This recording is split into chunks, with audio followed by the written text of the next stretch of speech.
Good afternoon. It's 3:35. I'll call the Lubbock City Council to order.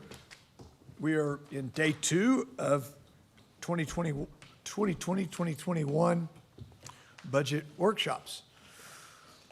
Many of you have returned for a second day. We're glad you're back. The seating chart's a little different today, but nonetheless, we're glad you're here. We've got a few citizens here, including a relatively new citizen to our community who's wearing the wrong basketball shirt. He's got a Louisville Cardinal shirt on. We're going to get him a Texas Tech Red Raiders shirt, but nonetheless, we're glad you're in Lubbock. That's good. Welcome.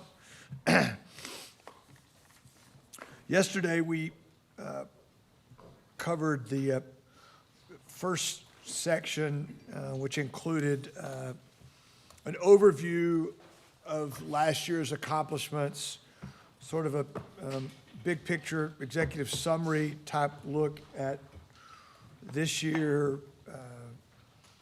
We looked at capital projects. We looked at a summary of where we are with debt, and we looked at our investment portfolio.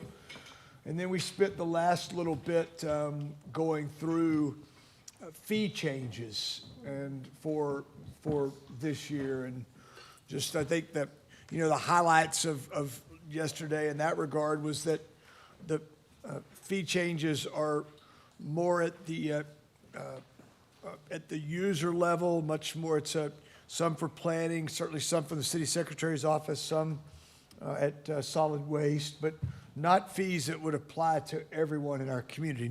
No impact to, at least no proposed impact to utilities, as an example. I was talking to a citizen this morning who had seen part of our discussion yesterday, I think probably the fee part of the discussion, and asked if maybe we were micromanaging things a little bit. And I thought about it. I thought it was an interesting question. And I responded by saying, no, I don't believe so. That when you really read the charter, that the council, there's only 6 or 7 things that we really are supposed to do, and we meet twice a month to generally pass policy decisions or decisions related to our budget. But really, a lot of what we do begins and ends with the budget. And I do believe when we change fee structures, it's something that we need to be aware of. We're the kind of people we're the folks that are going to get the phone calls about that often. So I apologize if we get a bit too granular. I try real hard to stay out of the weeds and let you guys take care of that, and you do a very good job of it, you and your teams. But we will continue, I think, to ask the right questions as we try to understand the budget. I was pleased how consistent what we've seen is with the priorities this council has adopted. I think it's in sync with that. And I think that's why we went through yesterday with, I think relative harmony through this and moved relatively efficiently. So I know that the city manager's prepared to go back and dot a few I's and cross a few T's from yesterday before we move forward into the general fund and some of the more specific details of general fund departments. I think that's next on our agenda. So I'll turn it over to Mr. Atkinson.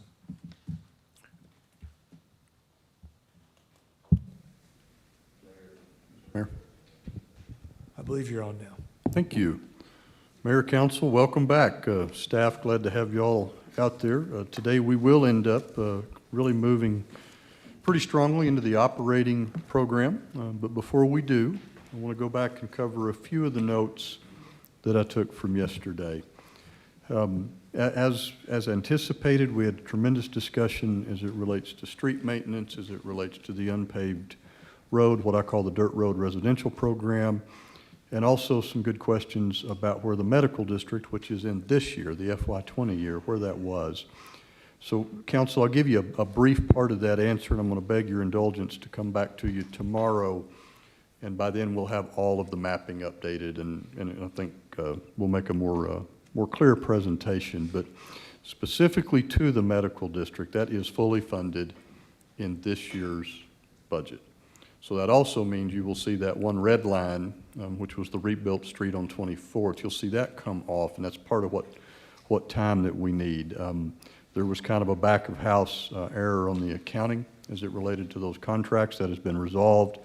The medical district FY20, what's in the current budget, will go, and it will go now.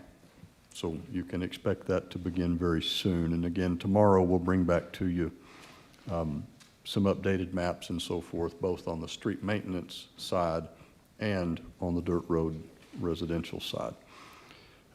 We identified where we had two different project numbers on the outdoor warning system. The one that was in your book, the 2020089, that's the correct number. Okay. That is correct. So we've gone back, and if anybody wants to plow back through the presentation, the new version of that is corrected.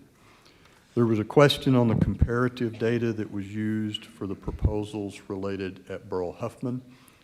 We were able to get that emailed to Councilwoman Joy this morning. This evening, before we leave, we will provide that to everybody, and you'll have a brief explanation in the spreadsheet of what's going on, both locally and in similar facilities around the state. The final one, Ms. Garza may have to jump in and help me, but it was a question on the block permit fee greater than 100 participants. Ms. Garza did go back and has produced a pretty good list of where those have been taken out in the past. As it relates to the question on neighborhood associations, homeowners associations, that is not who is taking these permits. Those entities typically are doing theirs in the parks, so they do come under noise permitting, but not for the block permits. We will provide that list later today to all of you by email as well. And would also note that while we looked at the 100 and greater, one of the events that she permits in this is north of 75,000. And there's quite a few in there that are over 1,000. So Becky, was there anything you want to add to that? No, not at all. You've covered it. Okay. Council, any questions on those follow-ups? Again, understanding you'll have some updates on the street programs tomorrow. I think Ms. Joy has a question. I don't know that it's a question as much as the reason for the questions yesterday had to do with being able to set aside monies each year in order to do replacement of those turf fields. And I visited not only with Ms. Witcher, but with city manager and with Mr. Kostelich about how we might do that. I don't think we can do it between now and the time this budget is complete because, one, we don't know. We didn't build anything into this for fees from, into this budget, fees from Burl Huffman. So that's a future look that we need to do. And I think it's important that we set aside some monies in a capital project so that 10 years, 12 years, whatever, when those have to be replaced, we'll be able to do that. So that was the reason for a lot of those questions. Okay. I think that being said, I don't see anybody else with questions or comments. So, Mr. Atkinson, I believe we're on page 16 of the second volume. Is that correct? That I is, think those of us that are doing this electronically, Mr. Kostelich just sent us a brand-new version of that. Is that correct? Correct. Okay. Mayor and Council, if you'll follow in the book as well, if you want to deep dive into any particular deal, that will pick up on page 43 in the printed book, or I believe page 49 on your electronic book. So Blue, if you would, We're going to, is this Blue or who's Blue. yours? Okay. All right.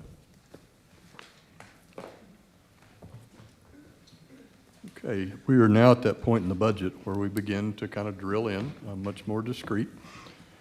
What you see are the major divisions now of the general fund and the summary level expense totals for each. So we'll start at the top with administrative services. You see the forecast, 1920, 16.838, that's in millions. The proposed budget in front of you is 16.602 million, or a decrease of 236,000, or 1.4%.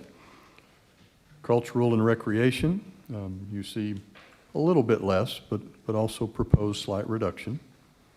You see development services, which will have a slight increase. We will show you where those are as we dig into the book, but it's just under 500,000 increase. Public Works, also a slight increase. Of course, Public Works is the largest division of the general fund that is not public safety. So quite a bit going on there, $622,000 increase. Public safety, right at 1 million. Note that due to the size of public safety, that's less than a 1% change. Your transfers are obviously down. They're down by about an equivalent amount, just a little over $1 million, or 4%. So if you wish to pull that page out, you can use that at the summary level. And we'll go ahead and jump on to page 17. So a few of the highlights of the general fund. We do have an overall increase. If you net out what we just saw on the prior page, it's a net increase of $606,000, and that is 0.3%. 0.3%. Development services is up, and that is largely due to adding $275,000 into the funding for the demolition of substandard structures. And I think that's an item that the council has requested and we're well aware of. Public Works increase, a big part of that is the continued maintenance and the maintenance cost increase for the solid waste vehicles. Public safety is increasing. Certainly that's benefit cost, that's maintenance cost. Remember, we are adding a communications supervisor inside of public safety, and in the same category is where the technician for your outdoor warning system will be located. So that is accounted in there as well. Transfers are going down. City Bus and Fleet, I want to speak just briefly as a reminder on City Bus. City Bus this year, you don't have a general fund transfer, and that is because we're able to use the CARES Act or the CRF money for City Bus. That is not a bottomless bucket, unfortunately, but based on the challenges we have this year, we're very fortunate that we do have that. So back to the waterfall chart. By the way, that's about, last year was what, about 3.2 million? Yes. And before we have to do a city bus budget again, you will have your comprehensive operational analysis for city bus complete and resubmitted to you for further discussion and potentially a remake of the system, really. So Thank you. this one came in at a good time for us, really did. So you see your waterfall chart, again, from left to right, you have your $600,000 increase, and you see the components that went up versus the components that went down. Again, 0.3%, that's pretty flat, and this is where a lot of your work gets done. Questions for that? Let's go to the next page.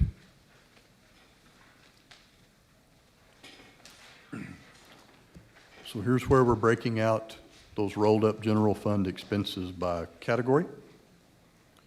You start to the left and you see that the compensation is very flat.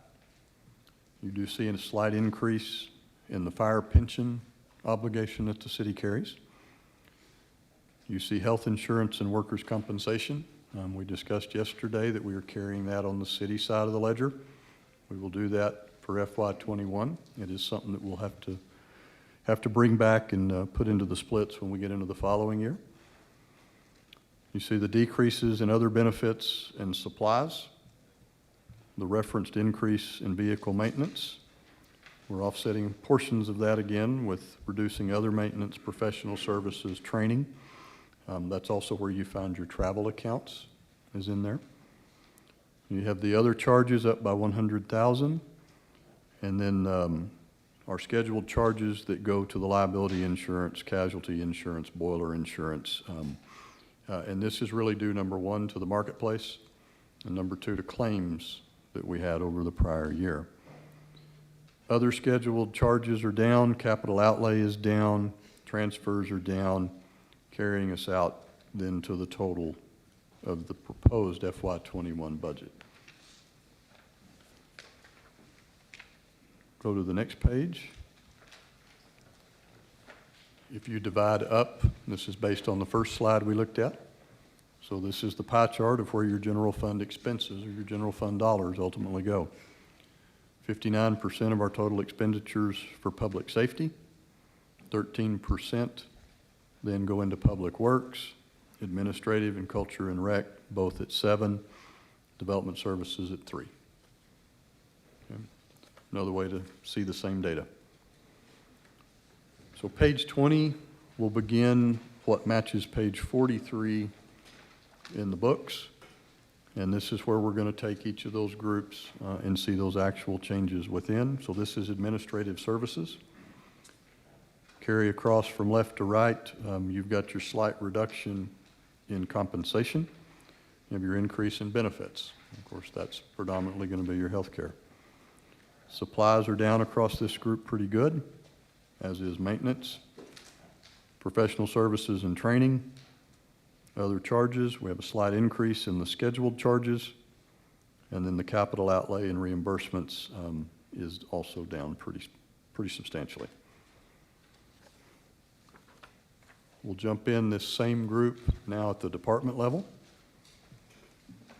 Begin with the city attorney's office. Overall decrease of $48,000. This is primarily a reduction in the terminal pay that is budgeted. Council, if you'll remember, 3 full budgets ago, so this will start the 4th. We did begin the effort to actually budget for terminal pay. So terminal pay is what is owed when an employee ends their service with the city.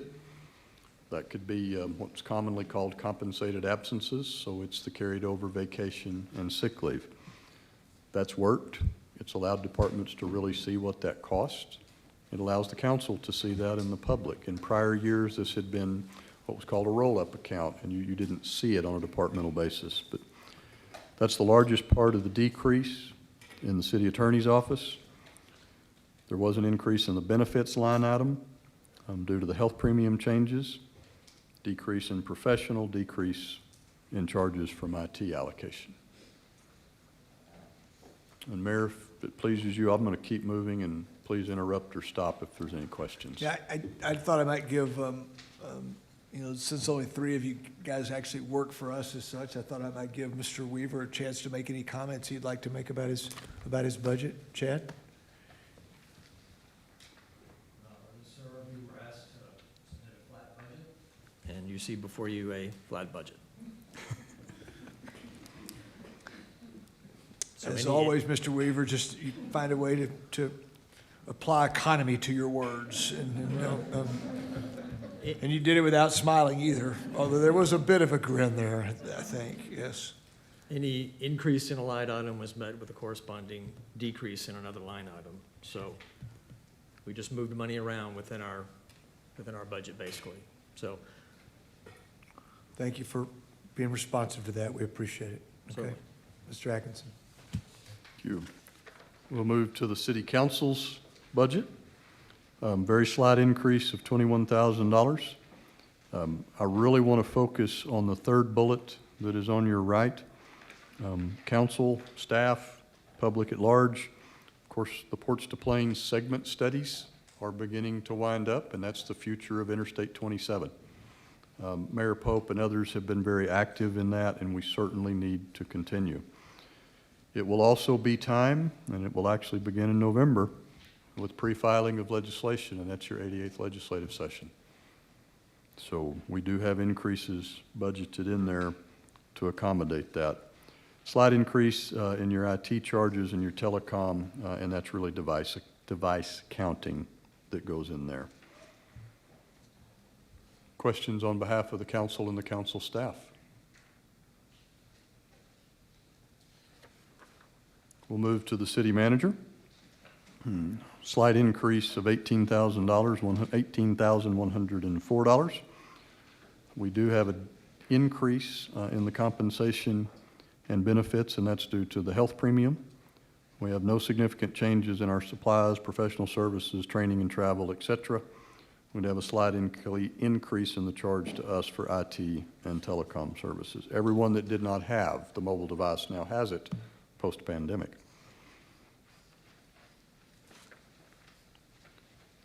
City Secretary's budget's on the next page. Larger decrease here, $117,831. You're going to see continually that discussion about compensation and benefits is up, but again, in most cases, if not noted, it will be due to the health premiums. There is an increase in the maintenance charge, and that is related to the electronic storage units for vital statistics. I don't know if anyone was around when those were moved. Those are pretty impressive devices, and they need to function. Decrease in professional services, and this is really the opportunity to split the election expense between current year and next year. Slight increase in charges for IT and telecom. Ms. Garza, do you have anything to add? We also kept a flat budget, but I do want to mention that we submit our budgets early in the year. I had submitted 2 positions, and that's something for us to look at in future years. One was, we have 1 full-time records person in the city of Lubbock, and this is really a large organization to have 1 person working on records full-time. And we submitted one to have a records inventory specialist that could work with all the departments. We would like to, in the future, take over all the records as they are finished with them and scan them and retain them as needed, destroy them as needed. And right now, all the departments that specialize in their own areas are having to deal with all that. So that's just something for the future to think about.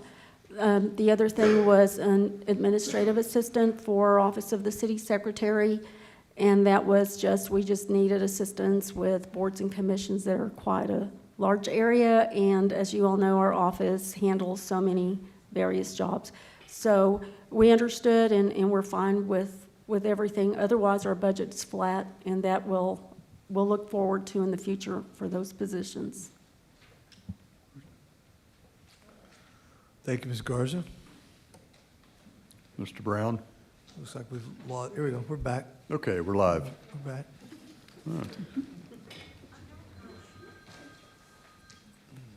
We'll go to the next slide. Facilities management, you do have an overall decrease of just a little over $100,000. Let me interrupt for one moment. Ms. Joy has a question, I'm sorry. Yeah, seeing all these scheduled charges which are related to IT, next year's budget, are we going to see equivalent charges, or is this kind of a one-time expense because of the move to the Citizens Tower? The move to Citizens Tower is certainly part of that. You also have a relatively new IT director who I think has been able to go through and once again audit and truth out what's out there, especially as it relates to the device charges. Next year, we should be looking at the replacement of the public safety CAD, the computer-aided dispatch system. That will have a pretty healthy price tag to it, but those charges will be unique to police, fire, slightly to animal services because they're dispatched as well. Okay, But thank you. substantive changes like you're seeing this year, and you will actually get to a few of these that went down when they audited them out, but they are up in general.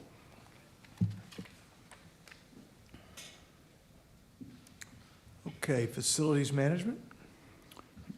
Overall decrease, slightly over $100,000. We have had some tenured personnel that were able to retire over the course of the last year. So the compensation and the benefits increase has been offset between a couple of newer employees balanced out by the health premium charges.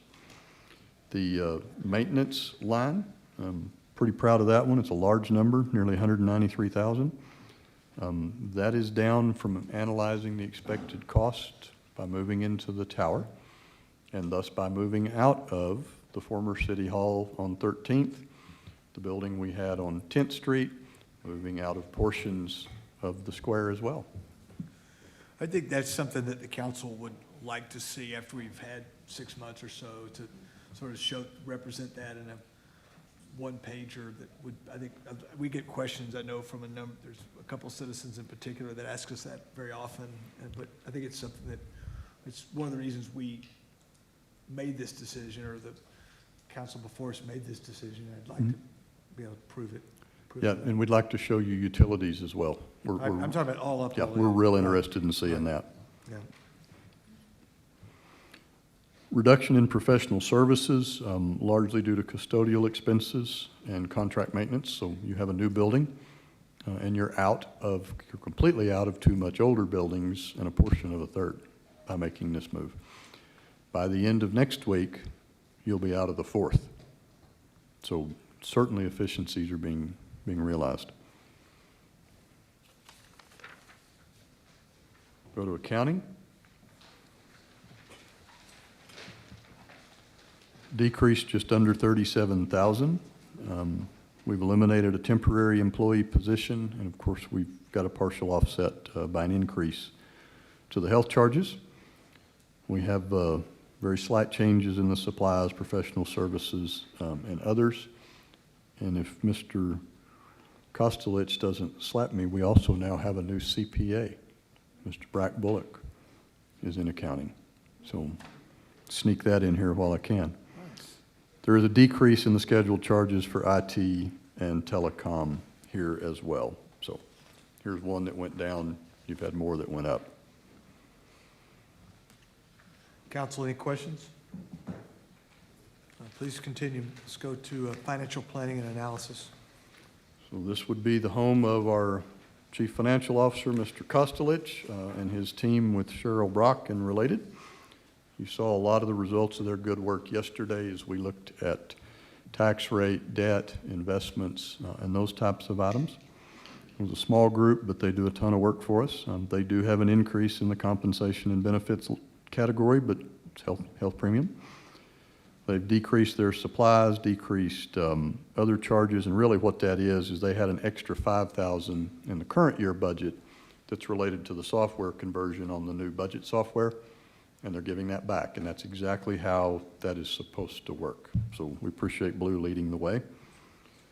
He did have an increase in his IT and telecom, but they also now own a real budget software rather than something around 1,400 pages of Excel.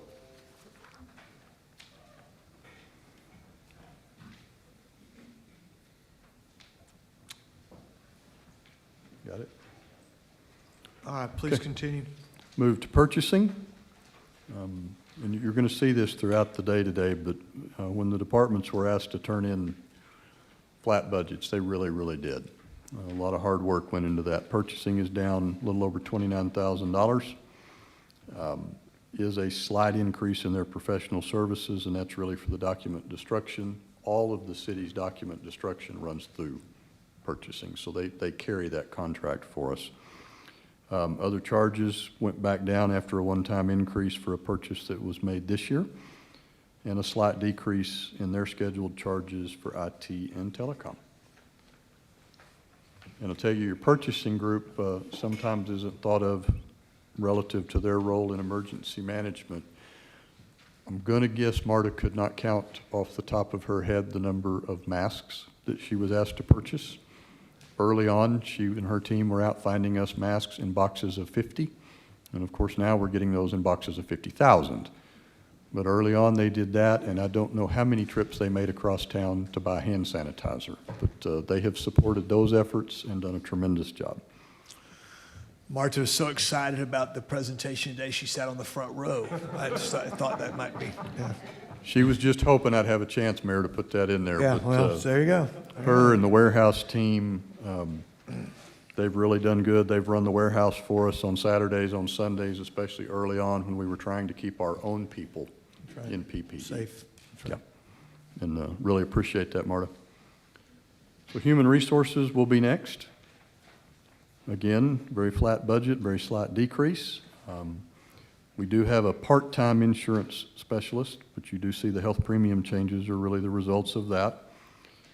Decrease in the professional services related to executive recruitment. Those will be carried out of departmental budgets.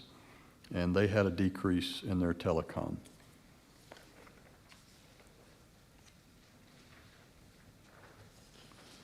internal audit. Small group, a group that does quite a bit for us. Slight increase in the comp and benefits, but that's again your health premiums. We are moving forward, and I'm not sure I can call out correctly what ALGA stands for, but we want to have our program of internal audited go through a peer review. That is something the city did a number of years ago.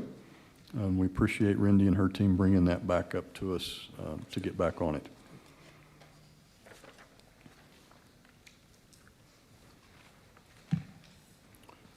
Communications and marketing, including your 311 call center. Very slight decrease, but Lacey and her team really dug deep. We had a part-time videographer. That is one of your full-time equivalents for this new year. We're making that a full-time position with your permission. Their health premium changes, but they've balanced that out just almost in total, decreasing the supplies, the maintenance, the training, basing that on historical actuals. We did have the one-time increase for the 311 phone app that is in development right now. And this is a group that had a slight decrease in their scheduled charges on IT and telecom. Any questions, council, on communications marketing 311? All right, Mr. Atkinson? Non-departmental. This in past years has been a very large account. As we've already discussed, we've moved everything out that's appropriate to move out. There is an increase of $75,000 this year, and this is the PCORI fee first, and that PCORI fee, that is the fee that we owe back to the federal government on the health plan. You see that, $2.54 per life that's covered by the plan. And our LCAD fees have gone up slightly as well. Net, $75,000 increase. That will wrap your administrative services division, so if there's any questions, we'll take them, and if not, we're going to move into development services. Okay, anything on admin before we keep going? Please continue. Thank you. Development services in the printed book is on 107. So it should be about 113 on your electronic copy. Same as we just showed for admin. Here is your roll-up for the group as a whole. You'll see that it's also pretty flat as we've gone through the year. 6.58 million versus 7.038 million. Now, development services does include some of your ads that we put in, and this is also where you'll find the demolition money.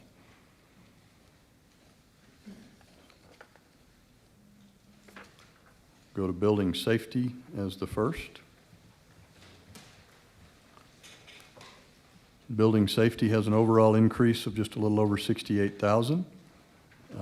We've got the higher health premium charges, and then we have slightly reduced overtime and education incentive pay. Those are still available. This is just not being taken advantage of at the moment. Supply decrease, fleet increase. We continue to work, and we don't have the right answer yet on the increase in our credit card processing costs. Council meeting ago, we illustrated to you just how much is now coming in online. That is something that Blue and his team will be bringing us, hopefully, a solution here pretty quick. Increase in the scheduled charges on liability insurance and on IT.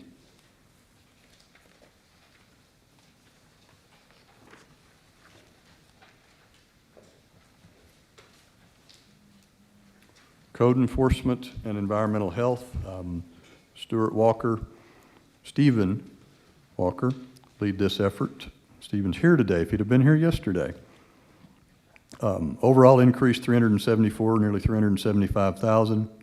You are seeing the higher health premium as well as the workers' compensation here.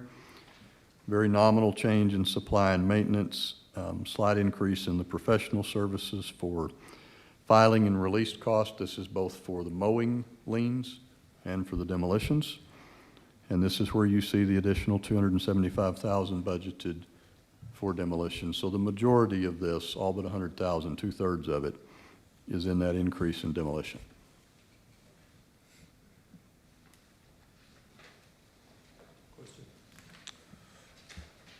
Chavez. Thank you, Mayor. Just a brief questions here. The 374,603, there's going to be an increase in demos and, for better description, cutting the lawn or cutting the yards, maintaining the yards Yes, that have been abandoned. Would that be accurate? and it would, and they're not all abandoned. Right. Some of them Okay, are people that on- won't take care of their business. For public interest or public information, the demo average is 6,000 demo. Would that be If it's, reasonable? if it's on a single family, if it's on a residential property, yes. If we end up taking down a commercial property, it can be, It chips away at the 374,000. yes. And the increase specifically for demolition is 275. Could you tell us what the process is? The house goes to court first. Well, Talk us through I'll it if you start, would. and if I get too far out of line, I think Stuart will jump up and help me, but Sure. remember, we're dealing with private property. So always step one is allowing the owner of that property an opportunity to cure. So if this property, the roof is off of it, whatever it might be, that private property right allows them the first bite. They get a chance to do that. If they do not, we can prepare a case. We do this with the assistance of the city attorney's office, and we go to substandard structure court. Substandard structure court, if they agree with us, will issue an order. Those orders will almost always, though, also include an additional cure period for that private owner. Once that expires, whether that's 30 days, and that's common, sometimes it's more than that, especially if the owner attends the hearing, then we can exercise that order. So the private property rights had 2 bites now at the apple. Our order goes into effect. We put it out to bid. The bids get taken. Property comes down. At that point, we issue the bill. We used public money to fix private property, so the owner is billed. Ultimately, if the owner does not pay, we file a lien. And so those liens generally will sit. Many of them will sit for a very, very long time, longer than any of us in the room have been here in some cases. And those liens are usually cured when the property transfers or sells at some point in the future, and it's done through a title company. Doesn't always, Right. but if it does, that's how we get it back. Again, for information to the public, when the notice is first served to when the actual demo starts or begins, any Several months. several, 6 months, a year, Can be, yes. depends on the calendar. And how quickly we can get it into the court, and when the court's docket, will allow it to hear. If the case is continued, that'll slow it down a little bit. There are other things that can get in the way. If the property transfers in the middle, you have to start back over with new notice. And the reason I bring this up is because of the phone calls that we receive, that this property has been flagged, tagged, and it's been months. And of course, the neighbors in the neighborhood become a little impatient for obvious reasons. Sure. But I kind of wanted to share that information. It's not as simple as say it's condemned, let's tear it down. That is correct. It requires legal notices. And again, I'm just trying to get some information out there to the public that's viewing this. It's not as simple as we would like for it to be. Correct. Thank you, sir. Thank you, Mayor. You're welcome, Mr. Chavez. Anything else, council, on code enforcement and environmental health? Okay, Mr. Atkinson, let's move to planning. Move to planning. Overall increase, just over 14,000. Increase in compensation and benefits, certainly the higher health premium, but also this is where your new neighborhood planner is being brought forward. So this is a net new position. It is a dedicated position to developing those neighborhood plans for North and for East Lubbock, specifically as they are called out in Plan Lubbock 2040 or 2040, your comprehensive plan. They did do some good work for us to reduce their supplies, their maintenance cost. Also a decrease in professional services, and this is really to some extent betting on the future, but it should be that lower level of work that goes through your Planning and Zoning Commission and ultimately the City Council because of the new UDC. Remember, part of that work in the UDC, besides aligning and modernizing with our goals, it's simplification. And it's the elimination of some of the very numerous zoning categories that we have. Some one-time vehicle and computer charges, and then some scheduled charge increase. But to my mind, the way Brian and his team have put this together and us allowing the add of that one neighborhood planner, pretty darn good budget. Council, any questions, comments around the planning budget?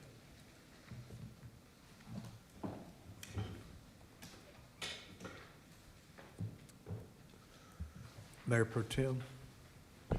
Thank you, Mayor. Mr. Atkinson, on the neighborhood planner, new position, you said that was called out in our Plan 2040. That's correct. That position is dedicated just to those two parts of the city? Cannot be used for other neighborhoods? Would suggest that when that position makes its way through North and East Lubbock, then it absolutely can. It is being funded out of the general revenues of the city. So there will come a time it is available to more than that. Thank you.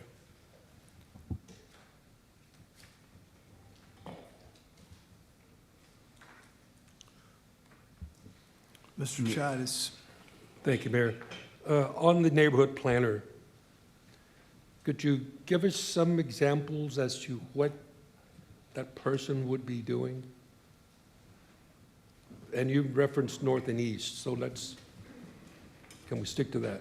Sure. So we can pick out, whether that be Arnett Benson or, Chapman Hill or Parkway Cherry Point. It is designed to come into a unique neighborhood, a neighborhood that has some common characteristic, common history. It's going to analyze what's there today, what's not there today. In the simplest version, the output is going to be what is the need, and that need should be different.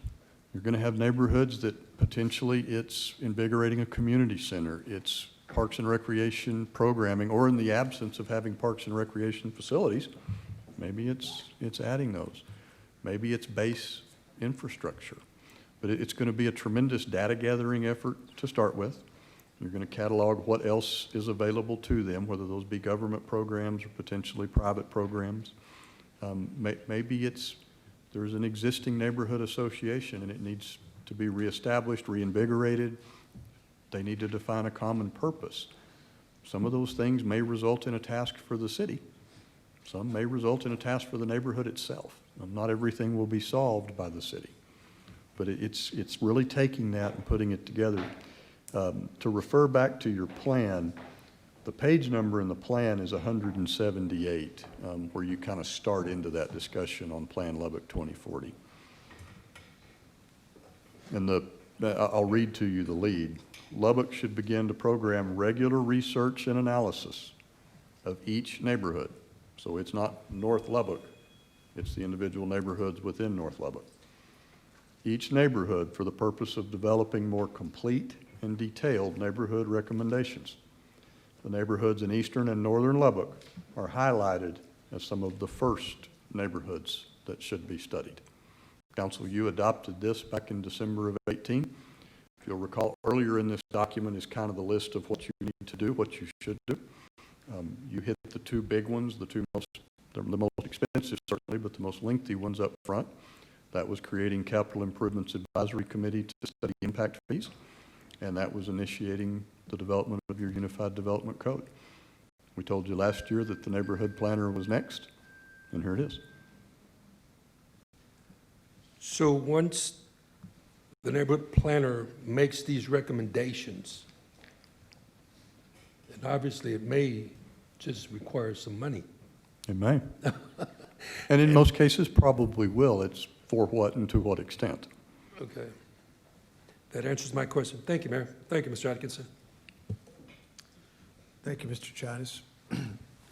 Mr. Atkinson, it'd be fair to say that I believe that once we hire the person in this neighborhood planner, neighborhood liaison position, that he or she will have enough, there will be enough funding for them to do their job, to start these, whether it's 2 or 3, wherever we start Right. with these discrete neighborhood level planning efforts. Is that correct? That is.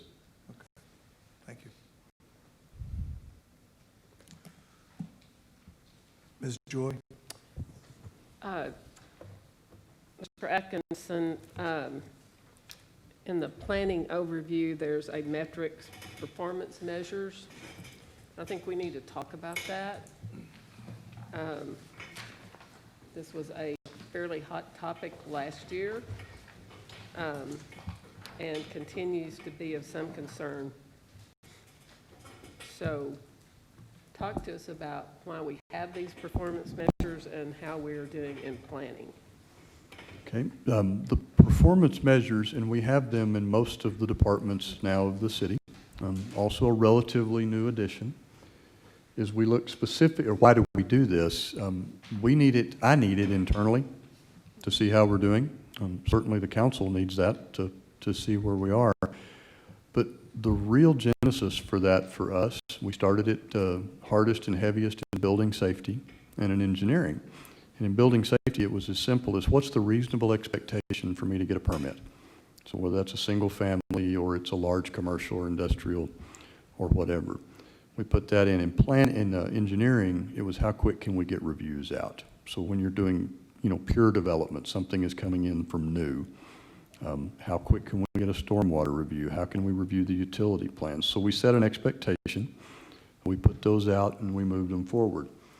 For planning, you see the first part of that, when you take, say, a special exception, a variance, a zone case, we'll highlight those because you see the pretty large numbers if you go back 2 years. So go back to FY19. You had 77 special exceptions filed. We estimate that we'll come in at 38 this year, and we have taken that number down for the proposed year. That's directly related to the UDC. You see the same on the variances. We run a lot of variances here. Largely that's due to a zoning code that has kind of been added to rather than, had a reset. We do think those are going to be down a bit this year and go down again in the following year. And with the UDC, they should not be needed, not to the extent they are today. Zone cases, and would note that how many of these get filed are not within our control. The system that we have is what accommodates it or requires it, and then an individual project brings that in. Under that, you've got your specific use cases, and you should see the same thing. We're all familiar with what we call the SUPs. We looked at one at the last council meeting. Coming down, you have the administrative approvals on the design guidelines. Right above it was the UDHPC cases, game room permits, TABC, all the way down. Food truck permits are zeroed out. The city council at your prior meeting, we took planning out of the food trucks. So that's all inside of environmental health. You see commercial, residential permit reviews going up. That's a positive indicator of activity in your community. And if you recall, as we've been reporting at the council meetings on activity, your residential permits are tracking on a near historic level. They didn't slow down. Commercial did a little, but it's coming back up. We think that's going to continue.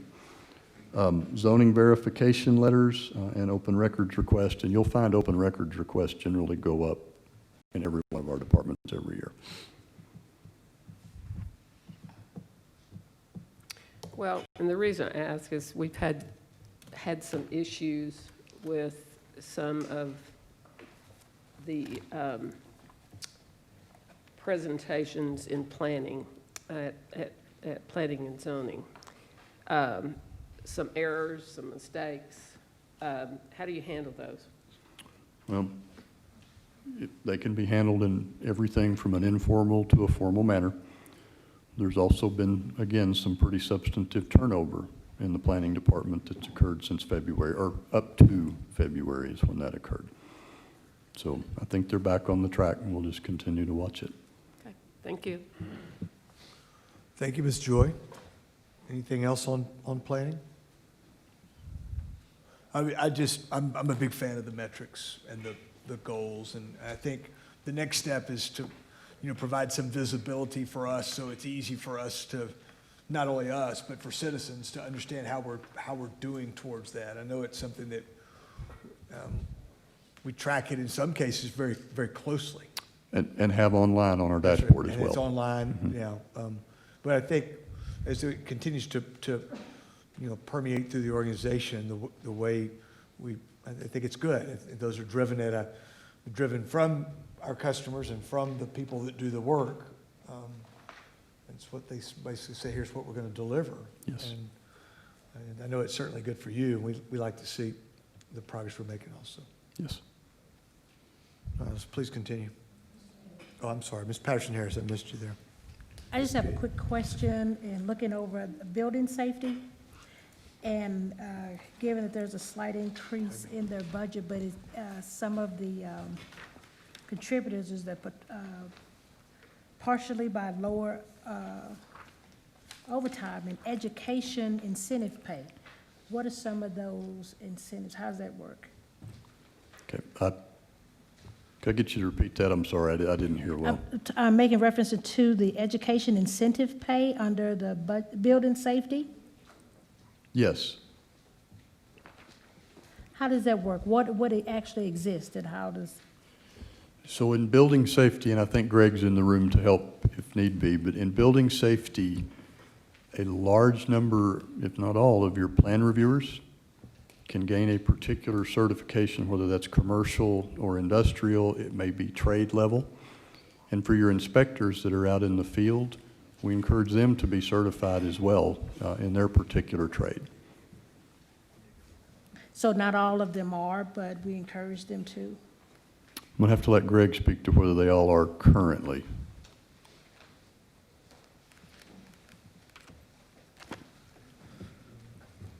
Am I on?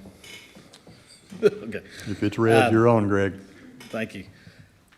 Typically, what we've had some turnover. The longer we have people there, the more that they will learn, and these are voluntary certifications, usually through ICC. So once they have 3 voluntary certifications, I think it comes out to around $25 a pay period, and they can get a maximum of 3. At this time, we're very low on where we should be. But then again, every time we've tried to institute something, do internal training, do external training, and then this year COVID hit and we can't, the budget's frozen and we can't try to keep people getting certifications. But you'd rather have all of your staff with those actual. Every one of them, yes, ma'am. And what that eventually does is helps us on our ISO rating. Yeah. Is there anything we can do to make it different, or? The only thing we need is training. For example, we worked with the Building Officials Association of Texas last year and implemented a regional training school here in Lubbock. And since COVID, almost every one of them across the state have been canceled, and ours for next year has been canceled. Okay. It's a regional training deal. We sent probably close to 30. I sent all of my people, and then probably citywide, around 30 different individuals from different departments were able to go to the Civic Center and get CEUs without having to travel out of town. But it's been canceled for this year because of COVID. Yeah. Just, I guess we're having a lot of those certifications kind of make our customers a little bit more at ease when they're dealing with Yes. this. Would you say so? They do get internal training, but part of this is just voluntary certification to where they study, go take a test, and then they receive that certification. Okay, thank you. You what? Any questions, any further questions on planning? Okay, we're gonna take a 5-minute, real quick technology break. We're gonna do a little reset so we can get the slides back up on the screens here for the other folks. So, just, council, it's 4:31. We'll take a 5-minute recess.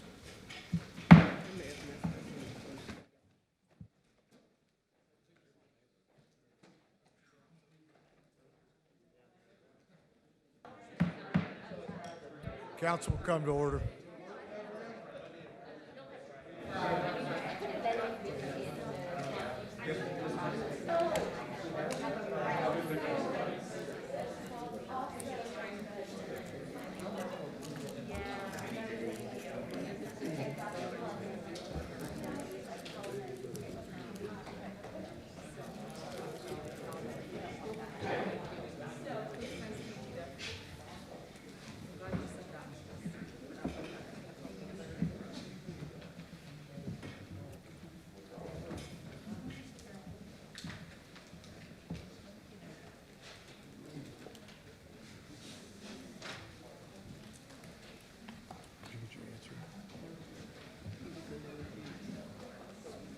You want to do it right now? You want to? Okay.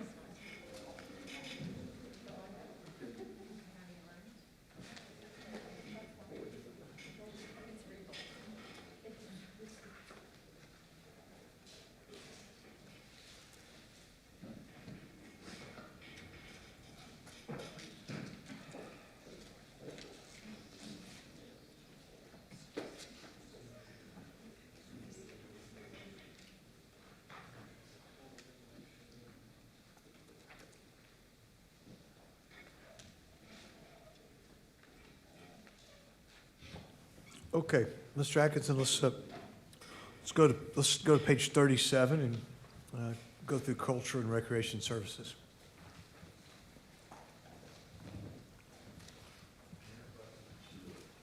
Going. Thank you. So page 37 on your presentation, page 89 in your book. The book is laid out alphabetically, is why that's moving back and forth. Talk about culture and recreation on a roll-up basis, on a total basis. And this one gets a little bit simple. Current year is forecast at 16.9 million. I'm on the bottom line. And the proposed budget is 16.75 million. So you see a reduction coming forth there to 1% net decrease. Turn the page. We'll start with the libraries. Very flat budget for the year, an increase of a little over $5,000. Our compensation and benefits are down due to staff turnover, but that is partially offset by the increased health premium charges. Maintenance went up, but there's an offset or a partial offset through the reduction of the professional services, and that's due to moving the systems maintenance back into the correct account. There is an increase in the scheduled charges for IT, property, and liability allocations, but also a reduction in capital outlay for fewer physical media purchases. You may think back a few months to when Ms. McKenzie gave us the presentation and really how strong right now, even pre-pandemic, how strong the online programs are going.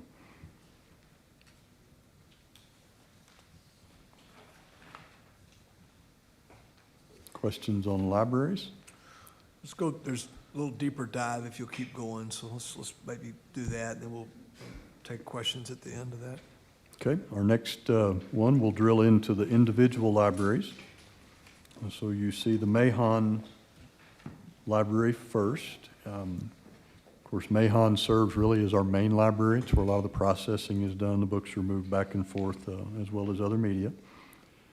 Mahon is being brought forward with 0% change. 0% change. Increase in the maintenance, as you saw in the others, and then the triggered off decreases through professional services, training, scheduled charges, and capital outlay. Godeke. Godeke's the second biggest library that we have, or the second busiest library that we have.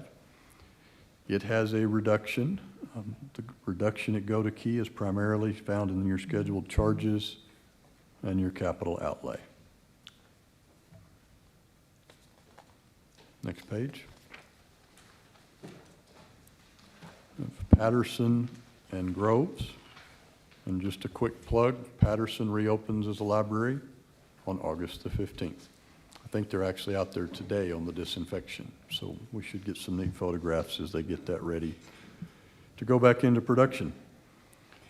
So what we're seeing at Patterson, increase from 481,800 to 511,300, and the majority of that is in the scheduled charges for Patterson. They're down this year, and they're actually coming back up, but still less than they were for fiscal year 19.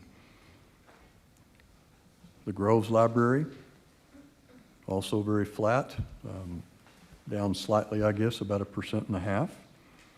Biggest changes that you will see is the increase in the scheduled charges, offset by the decrease in compensation and benefits, as well as capital outlay.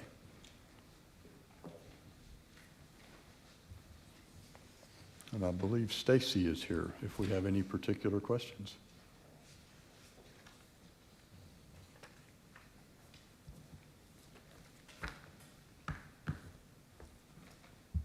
Ms. Patterson Harris.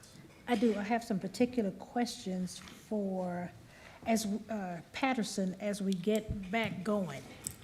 And the reason I bring you forward for that, because we're going to have to do some work, because they've kind of been out of sync with everything since COVID. I guess COVID has taken everything out of sync, but particularly since we've been able to do the good work of the testing over there, and want to make sure that we get back into the swing of it.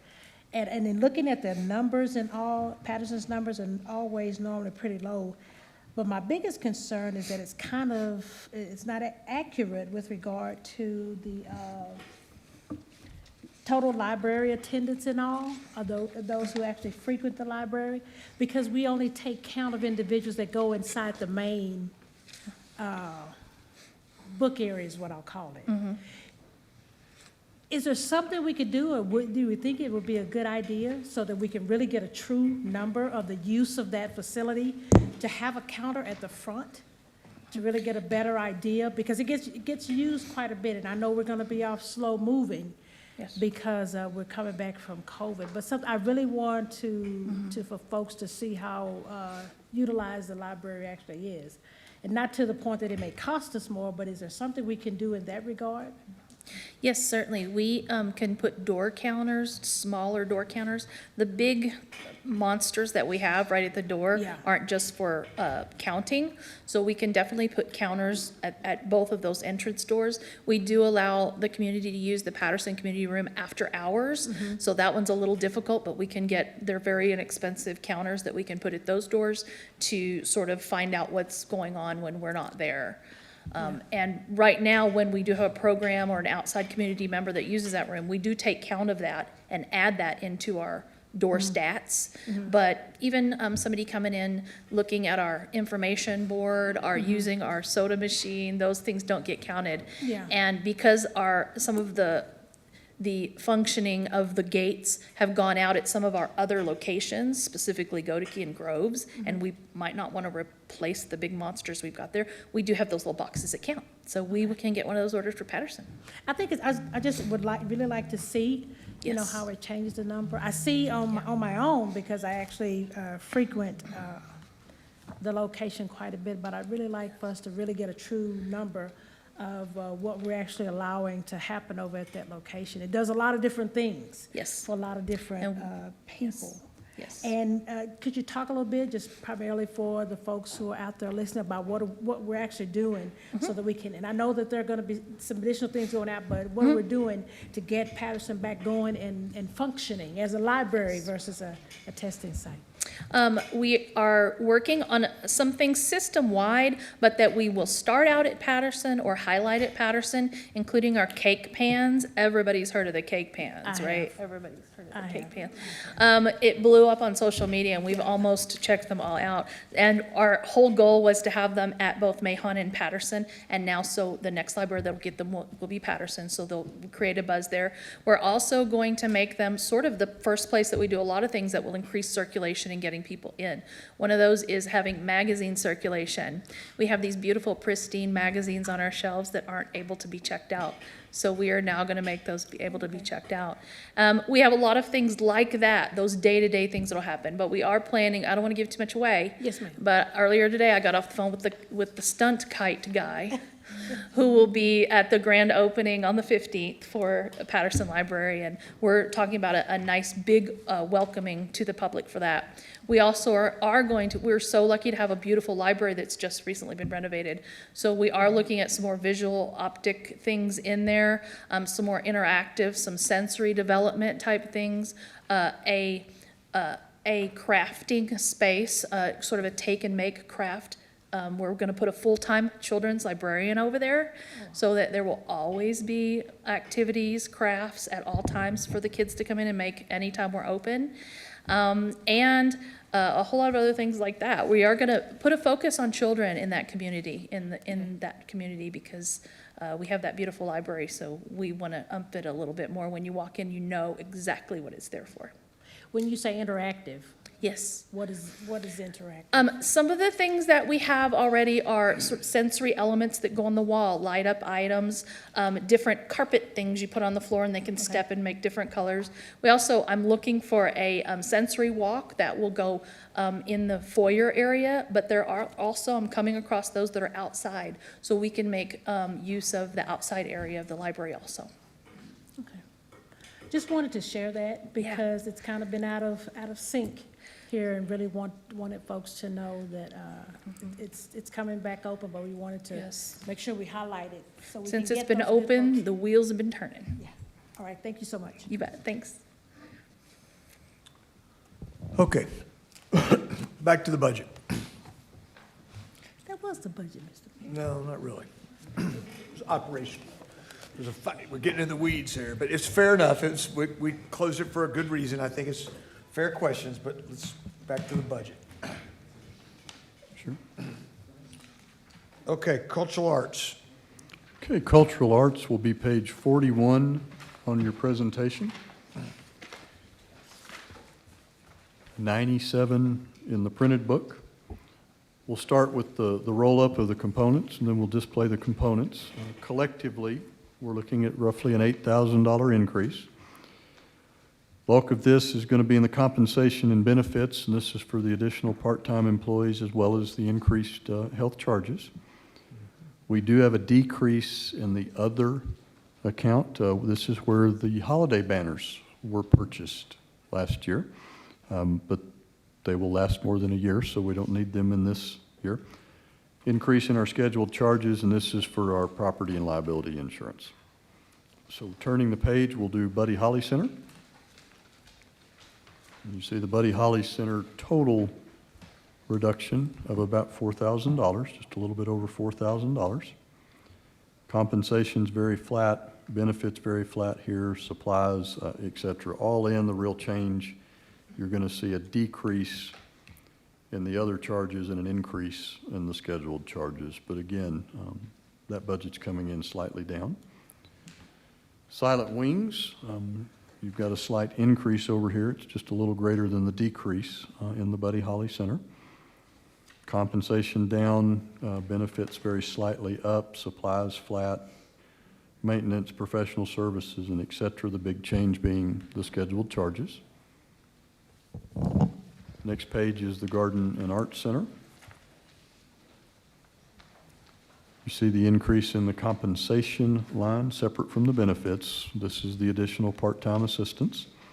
We were down this year. We need to be back up next year, but we're still below the FY19 numbers. Benefits, of course, is up. Supplies flat. Professional services, they did get a slight reduction in their scheduled charges.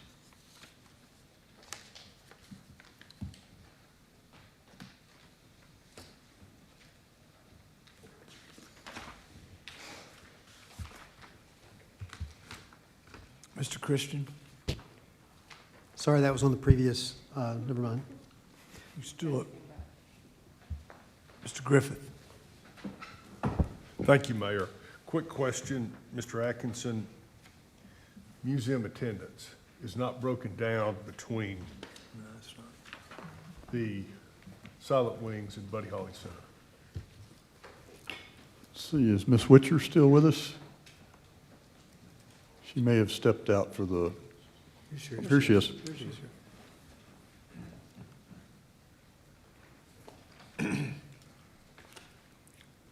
Good afternoon, Mayor and Council. We don't have it broken down on our performance metrics. It's added together, but we do keep it broken down at the facilities, so I'm happy to get that information for you. Typically, the Buddy Holly Center, this is obviously not a typical year, but typically the Buddy Holly Center does run quite a bit higher than the Silent Wings Museum on attendance. Unfortunately, both facilities are running way behind our average right now. I just wondered in a normal year, but 75-25 or, Pretty much, Okay. yes, sir. thank you.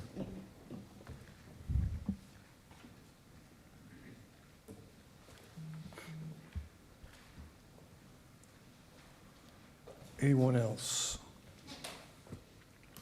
Okay, let's move to Parks and Rec.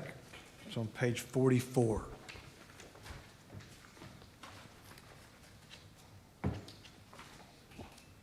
Page 44 on the slides, 101 in the printed books. All in, a decrease, $179,000. Compensation and benefits are increased slightly. That does include the requested addition of the assistant director position to be added in this group. Supplies are down, maintenance is down. Professional services will be down due to the reduced turf maintenance contracts. You see that there is no rental payment associated with the building on 10th Street. That has come out in its entirety. And then increase for the scheduled charges largely on property and liability for this group. The detailed budgets for their components will follow.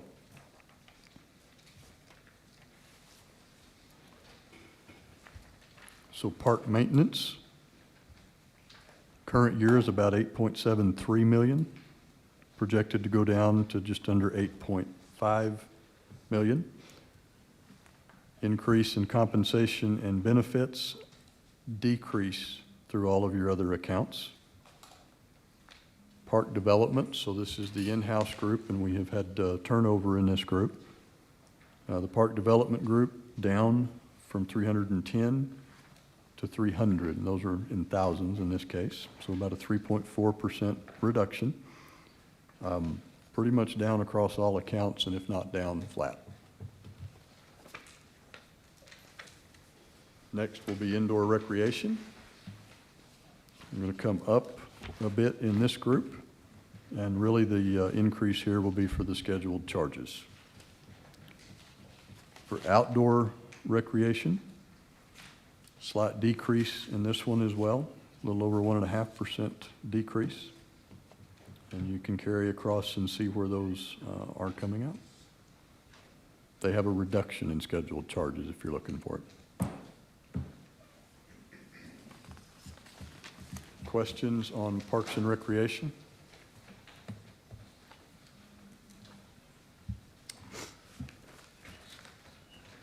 Let's go to Public Works.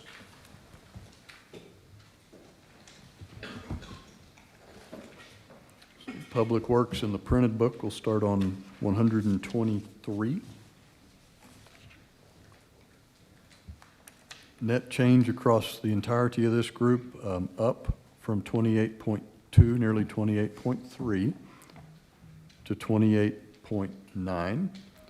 Biggest change here you'll see in the maintenance and in the scheduled charges, although there is a slight increase in the capital outlay. And we'll do the detail by department here. Page 48 is your engineering group, overall decrease of $78,000. This is largely due to those continued efforts when this group works for an enterprise fund, that it charges to the project for that enterprise fund. Okay? Decrease in maintenance related to their historical vehicle and equipment cost. Scheduled charges for IT property liability are up. And increase in the capital outlay based on the lower reimbursements from other departments. That is a scheduled charge on there. It's an allocation, basically. Components of engineering are on the next page. 3 primary groups. The first is your engineering inspection group. You can see on there the decreases in the compensation and benefits, maintenance, professional services, offset by the scheduled charge increase and the supplies increase. It is still a net decrease to the total budget. Engineering for development services. So under Mr. Keenum's guidance, he has taken those engineers and split them primarily into 2 groups. One group that is solely focused on development, so those are external customers. And the other group, which is actually on the next page, is the CIP and design group, which focuses on the internal customer. So looking across engineering for development services, you see a decrease in the compensation and benefits, capital outlay increase, scheduled charge, and others slightly up. Net down 3.4%. CIP and design engineering group, also the decrease here, and this is where you're seeing the results of charging those engineers' efforts to a capital project for an enterprise fund. So it becomes a project cost rather than a budget cost. Questions on engineering? We'll move into solid waste.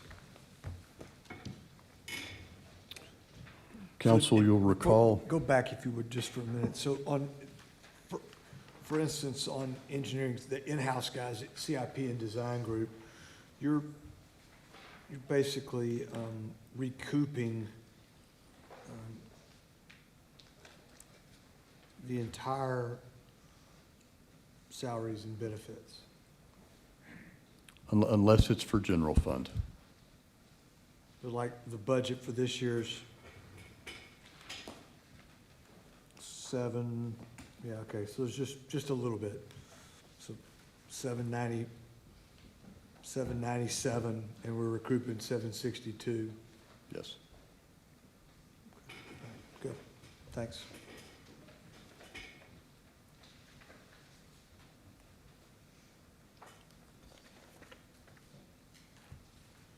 Solid waste is on page 51. So on the solid waste budget, we have an overall increase of $462,000, and that's really largely related to our vehicles and to our equipment. We do have a decrease in the compensation and benefits, and that is where we took first 2 existing positions and combined those to create the Director of Solid Waste, Ms. Haney. I think everybody's had a chance to meet her. And also lower projected overtime. Decrease in professional services, that's the wrap-up of the big part of the transfer station study. That was actually a very old project, and we've been able to complete it and work it out. Although you do recall we're asking for slight money in the capital, and that's to finalize as well as do specific site analysis for the transfer station. And then some increases in the scheduled charges for IT, for property, and for liability. Details on the component parts of solid waste start on page 52. You have residential collection. Of course, this is the largest number of people and vehicles that are out and about. You see that reflected with the increase in the maintenance costs primarily. Inmate cleanup, This is one we sure hope gets back to normal here pretty quick. You've likely noticed we've not had the inmate crews since March now. We're missing them at solid waste, and we're missing them in our parks as well. But nonetheless, a slight decrease there, and that's associated with the maintenance charges, which were a little high in the current budget, and they're coming back down.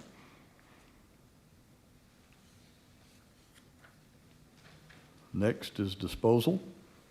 And of course, council remembers we have two landfills. We have the regional landfill west of Abernathy, and then we have the older landfill, sometimes called Caliche Canyon or 69, closer to town. This budget's moving from 7.88 to 7.92. Decreases in compensation and benefits, maintenance increases, and some capital outlay increases. Mr. Atkinson, how long are we going to continue to operate the two landfills? Hopefully not long. One of the challenges that we have given to Ms. Haney, Caliche Canyon or 69, as a landfill, operates really for inert. It's construction debris primarily. It is being used and has been used historically to allow our citizens who have a residential solid waste account to use 69 as a transfer station. So on the days it's open, they can take their household, they've been working, remodeling a room in the home, or they've done their spring cleanup, they can take that to 69, drop it. At the end of the day, we pick it all up and take it back out to Abernathy because we cannot landfill household type waste out there. We don't have, and it varies by the year, but at most maybe 7 years of life left in that landfill. A couple of good projects that we could take all of the construction debris to would wind that up quicker. We will have perpetual post-closure costs associated with 69. We've got the groundwater monitoring, we've got the methane capture system out there. But the true operational cost we can pull down. That's also where Mr. Franklin keeps all of his street bricks for us, as well as brush. We do brush collection out there. So the challenge we gave Ms. Haney, if we can make available primarily a brush site that might be associated with one of our recycling collection centers, I think that can reduce the need.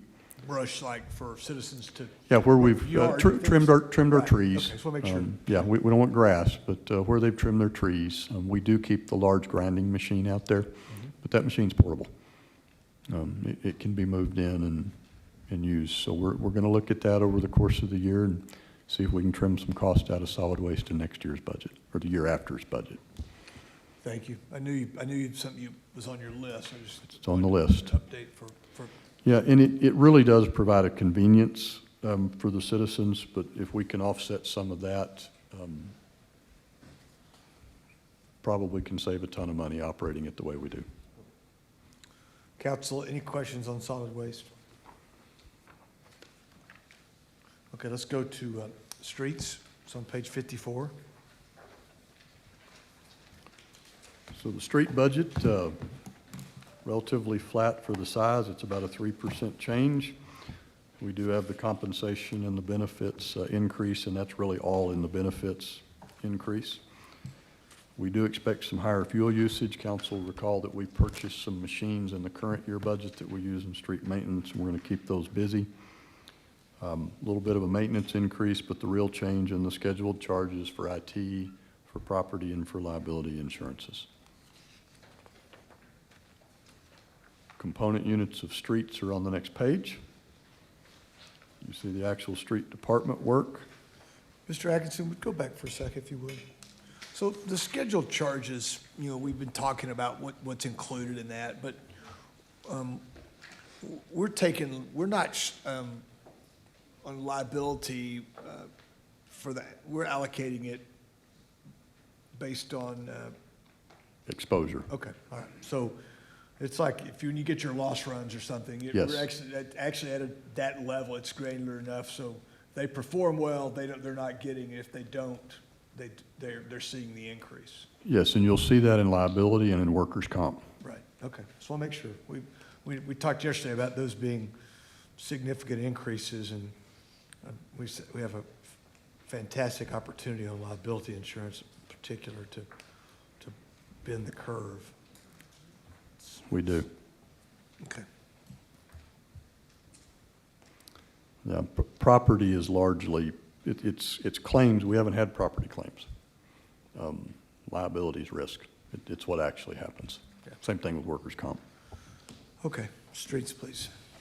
Okay. So you've got your larger component, the largest component, the streets group. You see the increase there, and again, that's largely the scheduled charges, but on compensation and benefits, as you'll note, it's all in the benefits. You're seeing the impact of the health premiums. The dispatch group, this is who answers the phone and who gets our people out to address the call-in issues that come to us. Slightly down on their budget.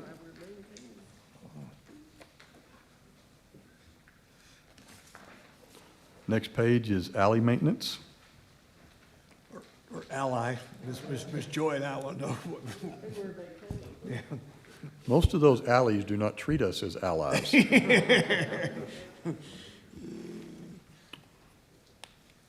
tell you what, Mr. Koslich is really good with numbers. No, Mr. Cott, look at it. No, he caught it on there. It's just on. I caught it, it was too late. Looks like he's pointing. Looks like he's pointing out there at Mr. Franklin or something. I'm not sure. So there's a smile. A little budget humor there, council, thank you. You see the alley maintenance cost, this department is up. It's a smaller group. It's a tremendous group. The speed with which they are able to get into those alleys and attempt to maintain them, especially after we have the rain events, just can't speak highly enough of them. Certainly hope, as we look at our UDC and some others, we have opportunities to bend this curve going forward. Yeah, the council appreciates these folks too, because we get lots of emails about. They're our ally. That's why it's spelled that way. That's what it was. Yeah. So we'll move into the traffic group. Increase in the traffic group, $85,000, about 2.3%. Compensation and benefits are actually down. They're down due to the staff turnover. We do have the higher health insurance, but the offset was positive. This one has a decrease in maintenance. We haven't had a lot of those, but that's based on their vehicle and equipment repair costs. Increase in their scheduled charges, and the capital outlay is up slightly, but that capital outlay is the new traffic striping machine. If you've been around, you've seen some of its work lately, and we're hoping to keep it busy. Next page digs into the details. You've got traffic engineering and design. Jarman Owens and her team, and of course, they're here in the tower with us now. They're one of the groups that came out of the square. The capital outlay is the largest piece of this. Most of the rest of it would have worked out pretty flat. Traffic operations, these are the men and the women actually out in the field.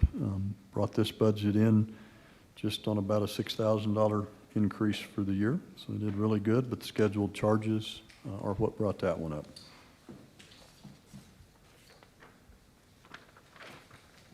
Questions on Public Works? We'll do Public Safety next. Any questions on Public Works?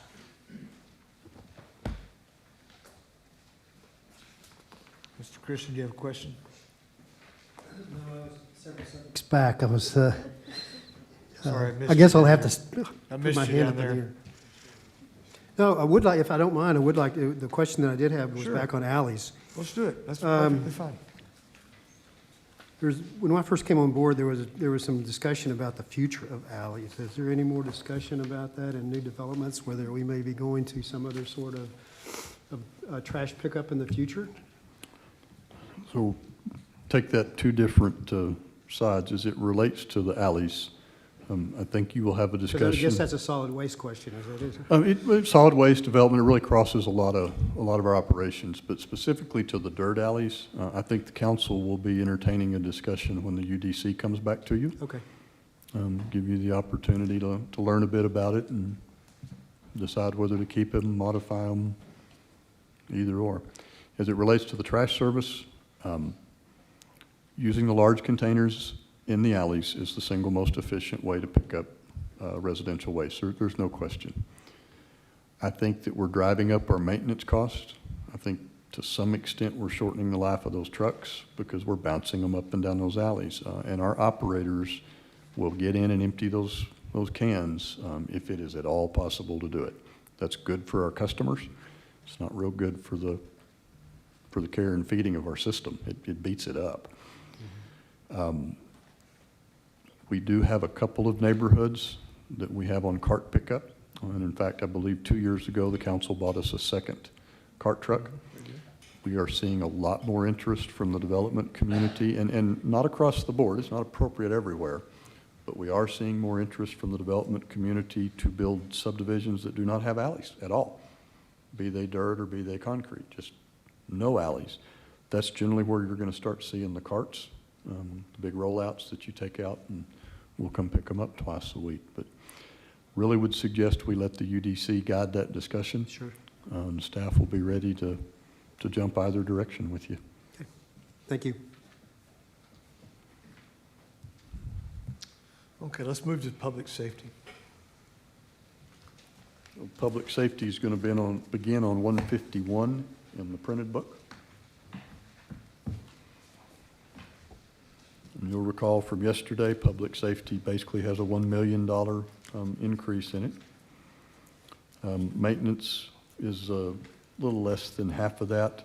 You do have some increase, and they're very slight, in compensation, a greater increase as it relates to benefits. Again, the health insurance. And we'll flip the page and start jumping into the component units.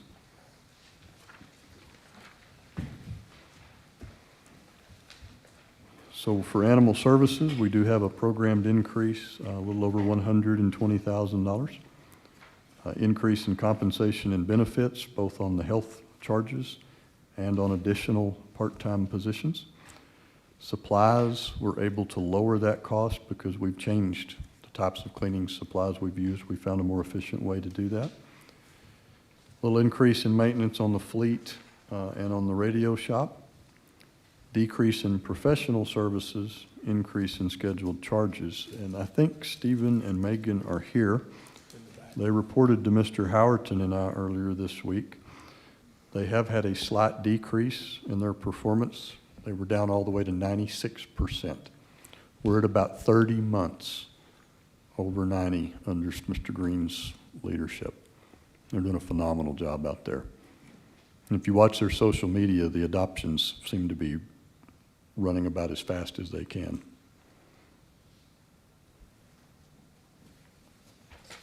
Questions on animal services?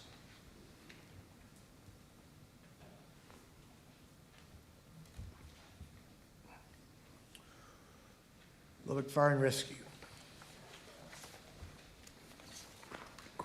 Quickly flip and be sure I have my correct copy, and I do. So fire will begin on page 61. 61 is the total of the components of LFR. Increase of about $317,000. This is compensation and benefits, includes the step pay. It includes the addition of our outdoor warning system technician, and then the impacts of the health premiums, workers' compensation, pension, and you saw that on earlier slides. They have been able to decrease supplies and really by a pretty good amount for us. Scheduled charges are up slightly. Those are IT property liability. We have a decrease in capital outlay due solely to the reduction in the master lease costs. We're getting that worked out here just as we are in the other departments. Chief Fogerson's toys happen to be larger and more expensive, and there's a more positive impact as you work them out. Yeah, and that's the case even though we're adding equipment to their fleet. That is net of the tax notes. Yeah.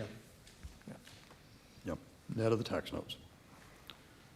So page 62 gets us into the department level on here. Administration, about a 2.5% change from 1.26 to 1.29, basically 1.3. Compensation and benefits up, scheduled charges down. Prevention, change from 2.1 to just a little over 2.0, almost 2.1, so pretty close to flat. You again see the increase for compensation and benefits. They did have a slight reduction in the scheduled charges. Really doing a good job there. Equipment maintenance is on the next page. Change from 3.8 downward to 3.6. Decrease in their capital outlay, decrease in scheduled charges, supplies, slight increase, maintenance, and compensation and benefits. Training, you do see a reduction there. Compensation and benefits down, supplies down, scheduled charges down. The other accounts are up for them. Next page is suppression. The team's actually out in the fire stations for us.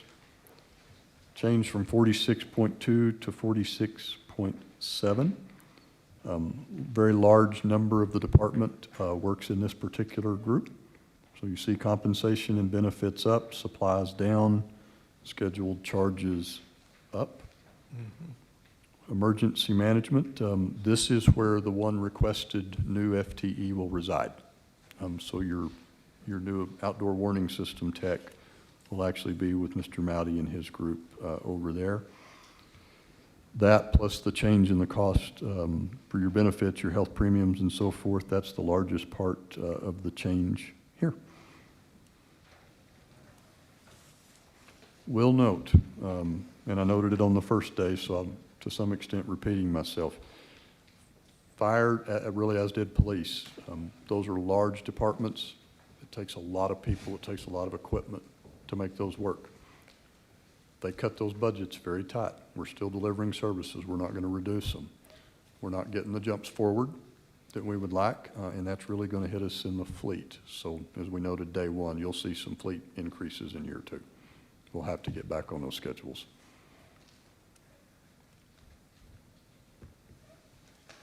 Okay, council, anything on, for Lubbock Fire and Rescue before we go to municipal court?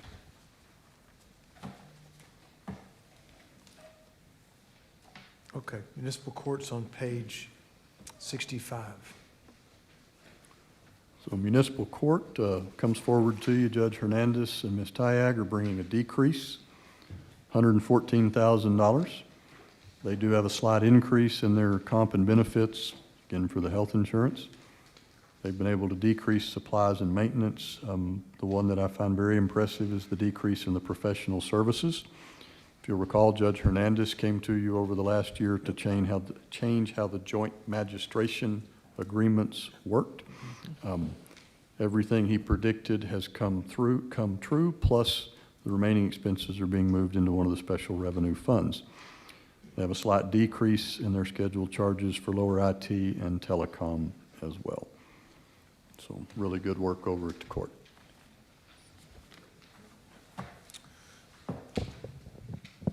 Council, any questions on municipal court? I know Judge Hernandez is here if you have any questions for him. He got here early. He's sitting on the back row, back in the corner.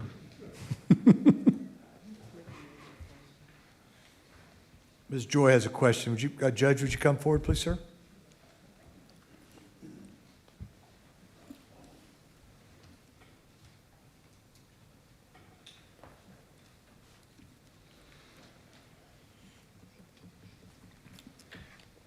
Good afternoon, Mayor and members of the council. Yes, Ms. Joy.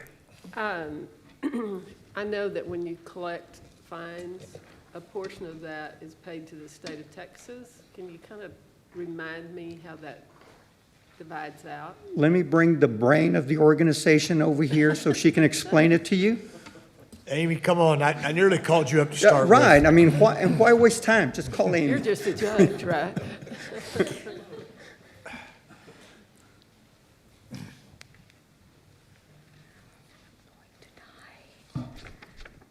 What was the question again? Go ahead. The question was on your fines, how much of that is paid to the state of Texas and how much are you able to retain? So they changed, I don't like speaking in front of a lot of You're people. doing good. I'm gonna die in a second. So they changed the fee structure effective January 1st of 2020. The state no longer collects little dollar amounts. They changed it to a flat $62 fee for the state. The city gets to collect 10% of that whenever we report to them timely. I'm going to die. Every quarter. So the local fee is $14, and the rest of that is just the fine that the judge. Assesses. There you go. We, as I recall, we talked a little bit about that yesterday, did we not? I may have missed it, Yeah, you may, so it was in the, early part, yeah. right, and it was because of the state. Jared, do you remember the page number on that? Page 15, half a second, we'll pull that up. While you're doing that, with the legislature getting ready to meet again, do you all anticipate any changes? We're hoping not, because this last time was a really big change that nobody anticipated. And so our court software had to really work to get those fees going.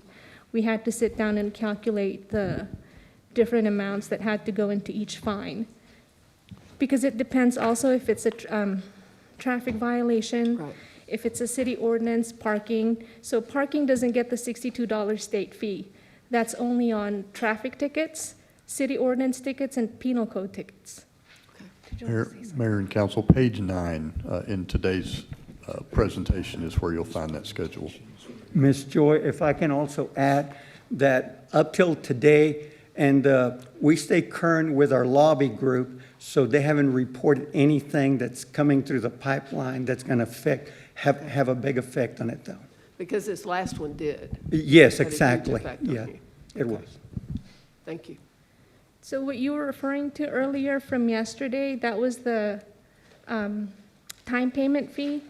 Used to, when people would pay after the 31st day on their citations, we would assess a $25 fee. $12.50 of that went to the state, $10 went to the city, and $2.50 went to the court. So they changed that. They removed that $10 fee. That was the one that was discussed yesterday. And instead of $10, now it's $15, and it goes straight to the court, Okay, good. to a special fund within the general fund to the court. Thank you. You did well. I'll keep her around another year. She's still on probation. Oh, Judge. Any other questions? Well, Ms. Patterson Harris pushed her button, so maybe she's got a question for you. I'm looking at where it shows the teen courts and increase in juvenile hearings. Was a lot of that due to the oncoming of the case manager that's working with the kiddos there? Exactly, yes, the juvenile case manager has taken up a lot of the load, and so we're able to process more juveniles, and not just process the cases, but also be able to offer deferred disposition where it doesn't go under record, but yet they're being held accountable for, and they're being given the resources that are needed to try to keep them from being part of the criminal system in the future. Do you see a huge change with that, with the amount of citations and things like that that are actually being moved or taken care of, or does it have any I don't quite impact understand your on- question, sorry. the fact that there's been, the work with the case manager and so many cases being moved, is that reducing the amount of citations and things I like that? don't think that it's you- reducing the amount of citations. It's reducing the amount of juveniles who are getting citations again, the Yeah. recidivism. Okay, Yes, okay. yes, and that's reducing that. Okay. Yeah. Thank you, sir. Any other questions? Okay, thank you, Thank you Judge. so much. Good, appreciate you. Surely Thanks, appreciate Amy. you all. Hate to put you on the spot like that, Amy. Okay, let's go to LPD, page 66. Thank you, Mayor. Page 66 on the presentation, 167 in the printed book. Lubbock Police Department overall increase, 591,000. Recall that we are adding a communications supervisor, so that is a net new FTE. There were 3 related reclasses that we actually put into place as a mid-year, so those roll into this year's budget. Of course, health premiums, workers' compensation. Chief Mitchell and his team have been able to decrease their supplies budget. Maintenance is being trued up and it is increased. There is a slight decrease in scheduled charges for IT and for utilities, but there was an offsetting increase in the property and the liability. Decrease in capital due to the reduction in the master lease cost. It's about $160,000. Now, in the case of PD, they've not added any tax notes. So that's a true reduction. We've been able to cash fund all of their equipment. Turn the page, we'll kind of get into the component parts. You see administration from 4.3 to 4.8. This is Chief Mitchell and his team realigning those efforts and getting prepared as we move into the substation model.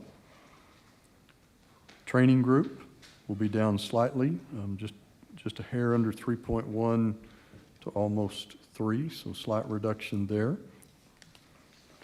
Next. Records is down slightly. We have a decrease in compensation and benefits. This is again moving folks around. You see an increase in the scheduled charges for this group. The communications center, this is your lead point for 911 services within the city of Lubbock. Slight increase there. This is where you're seeing the addition of the FTE and those 3 reclassifications. Decrease in scheduled charges. We don't get to say that very often. Special operations on the next page. Very slight decrease there, about $100,000. See a little bit of an increase in maintenance, scheduled charges, and some capital, some small capital that they need there. Property crimes, person and property crimes, also a very slight decrease there. And then patrol. You have a bit of an increase in patrol. Current budget's about $44 million, and it's going to $44.4 million. See those increases in compensation and benefits, maintenance and professional service and training, capital outlay, and then decreases in the scheduled charges, others, and supplies.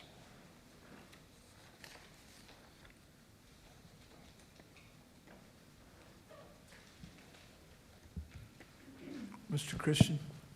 Yeah, Mr. Mayor, I'd just like a brief update on our the progress of the construction of the East Lubbock substation. I hadn't heard anything about that in a while. I appreciate a little update. Saw that this morning. Should have taken some pictures. The east substation is out of the ground. In fact, the main wall, the largest wall on that building is substantially up. The south station also is up and out of the ground. Not quite as far, but remember they're sequenced. So we east, south, north. Did get a chance to spend a few minutes up at north today. All the footers are done and dug. The steel is up out of the ground, and it appeared that they were unloading the first load of the block. So it should be ready to start jumping up as well. There was a bit of a delay. the particular block that is being used, that was specified for those substations, was produced at a block factory that got shut down during COVID-19. But it is up and running, and all the block is either here or it's on the way here. So they're moving.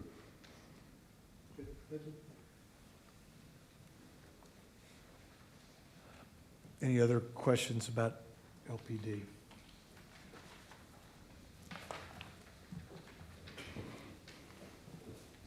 Please continue, Mr. Atkinson. Public health? So we'll go to public health. This is public health prevention, surveillance. Recall that vector control is also included within. You do see an increase in their budget, 1.7 to 1.78. Increases in the compensation and benefits and in the scheduled charges. Medical director's annual contract, our PPE and OSHA required contracts are also up a little bit, and certainly goes without saying, but Catherine and her team have really been leading our charge related to COVID-19 since the middle of March. So I'm not sure when they actually sat down and did their budget, but they did, and they gave us a good one.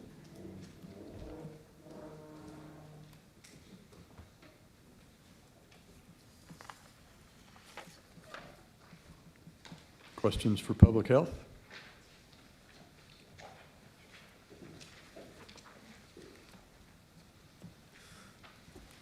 Okay. I think it's the first time I've seen Catherine out of her hole, and wow, it's good to have you here today. I know you've been feverishly keeping up with the world back there, but thanks for all you're doing. We appreciate it.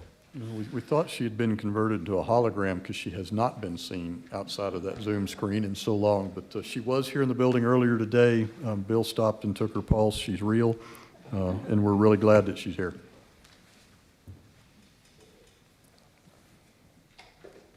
Okay, please continue, Mr. Atkinson. Okay, council, we're going to start moving into internal services. They'll be on page 315, or they'll begin on page 315 of your printed book, so 321 on the online.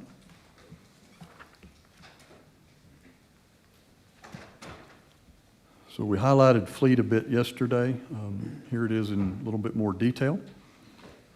Big increase that has hit us in the fleet is going to be in your maintenance and in your debt service. The debt service increase is we're trying to move the tax note schedules into fleet so that we have the asset and the liability in the same place. So when we started the initial changes to fleet, and as we began to move to the fully funded fleet replacement program, a key to that is that fleet owns the vehicles, which they had not done in the past. So that you see that there. The maintenance increase is pretty significant. We know that's a challenge. We're going to have to carry it through the year and continue to work on it. It's largely going to be associated with solid waste. And just as a editorial comment, we don't yet have all of our new trucks. We ordered quite a few this year, and they're not all here.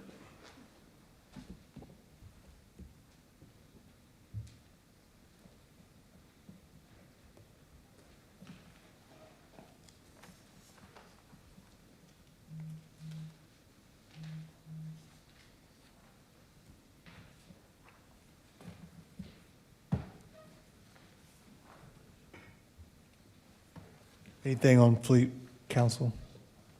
Mr. Griffith? Thank you, Mayor.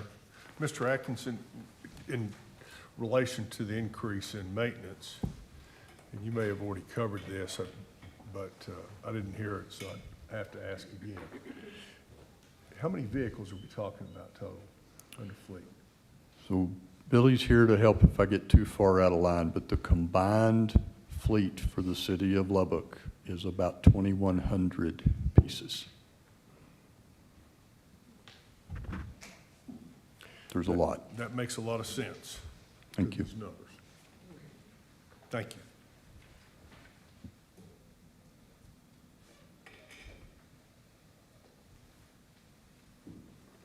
Anything else on fleet, council? Let's go to health benefits. It's on page 74. So on health benefits, you do have the increase of 1.7 million. Decrease in compensation and benefits, very slight decrease.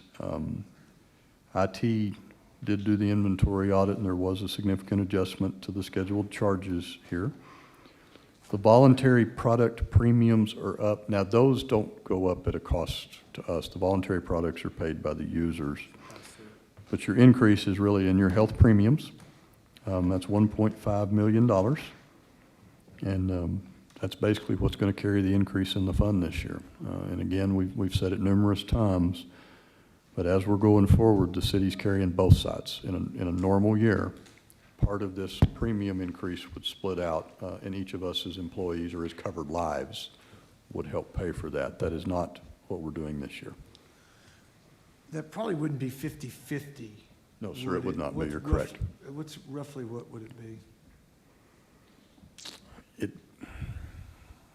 It's probably 95/5 for the individual employee, but that ratio turns upside down as you start moving into employee, spouse, children, employee. Mix change. Right, the subsidy ratio is substantially reduced as you move into covering a larger family unit. Okay, that's okay. I was just curious. No big deal.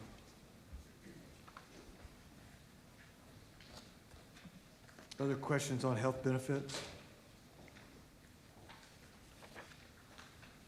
I know we talked about this, council, in a work session. This was not a surprise to us that you know, that we were going to, in this year's budget, the city would take all of the health health benefit increase. Okay. Because of the fact that there's no increases in salaries planned. Right. Everybody's okay with that? Okay. Thank you. Please continue. Let's go to information technology, page 75. Information technology, a overall decrease of about $560,000, nearly $561,000. We are adding the end user support specialist. Slight bit of that causes an increase. We have supplies and other charges that are decreased, and that's again largely being out of the 10th Street building and the lease that was associated with that. Maintenance cost slightly up for the software maintenance and also the addition of one vehicle. Professional services are down because we have contracts that are being reduced. Capital outlays down to fewer computer purchases. And the transfers that are made to the IT capital program are down because those capital programs were budgeted, done, and finished. We won't keep moving money into them. We don't need them. So in many ways, that's a give back to the budget and as it should be.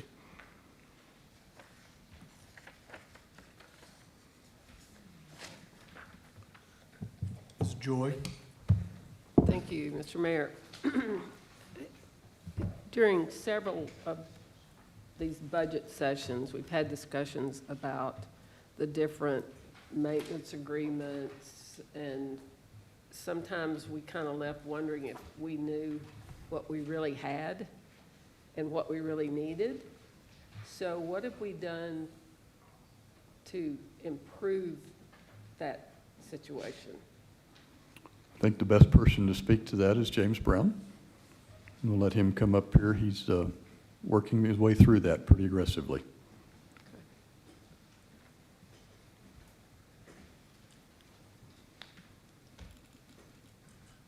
Thank you, Mr. Chairman. Good afternoon.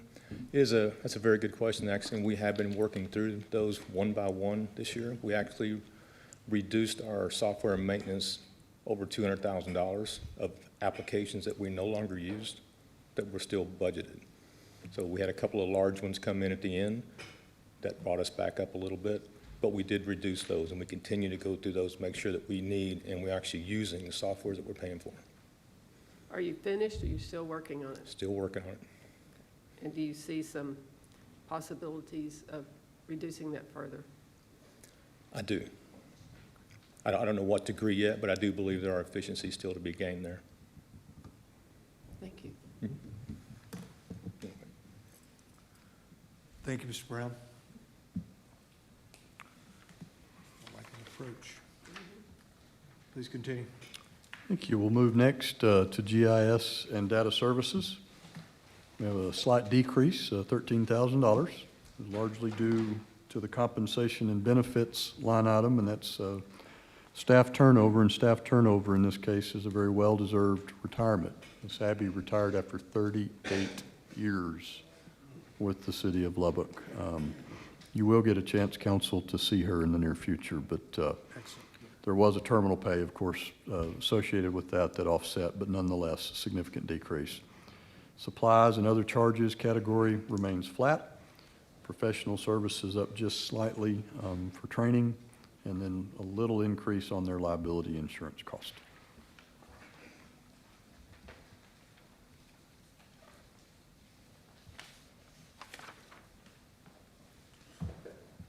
Anything before we go to telecommunications? Please continue. So telecommunications has a decrease of $73,000. The largest part of that is decreasing the compensation and benefits due to how the communications manager position was split between telecom and radio shop. Very slight decrease for the lowered computer and communications costs, and the rest remains flat for the year.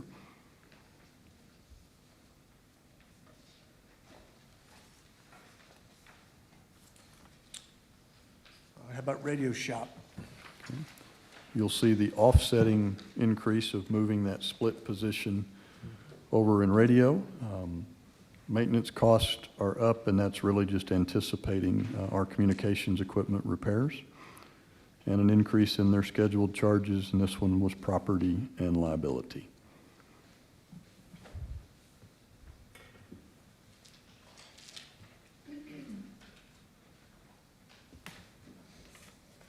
Okay, print shop?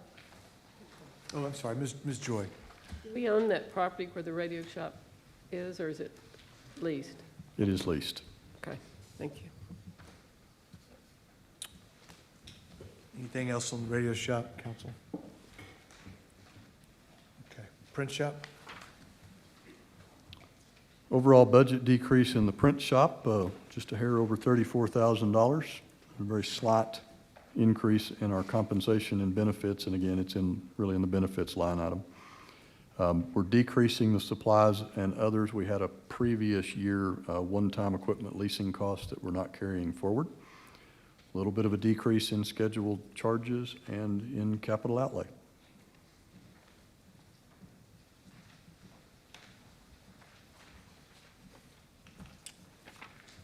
Okay, central warehouse?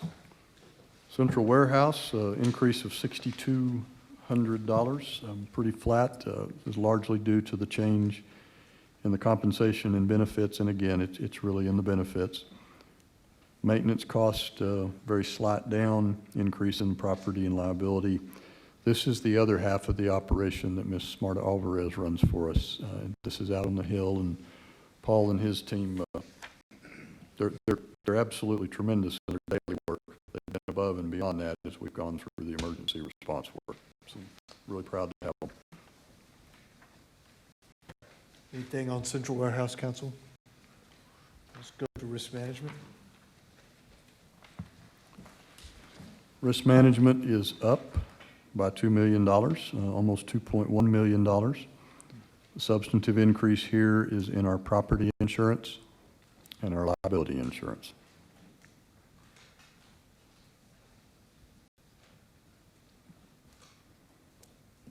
And we've seen this as we've gone through scheduled charges. Yes, sir. At an account by account or And that department by this is department. where those increased scheduled charges accrue.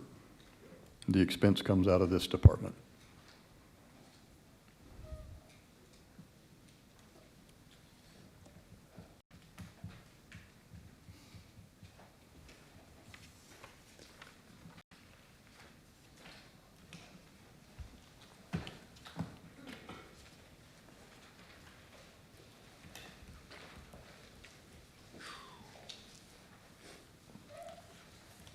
Any questions on this, council? Mr. Mayor, Ms. Joy? I don't have any questions. I have a request, and I'm sure that it can be provided. I would like to see the IT charges and the property insurance, workers' comp, other insurance is broken down by department. They're just lumped in there together on what we have. Blue, can you do that? We have that. Okay. We do. All right, thank you.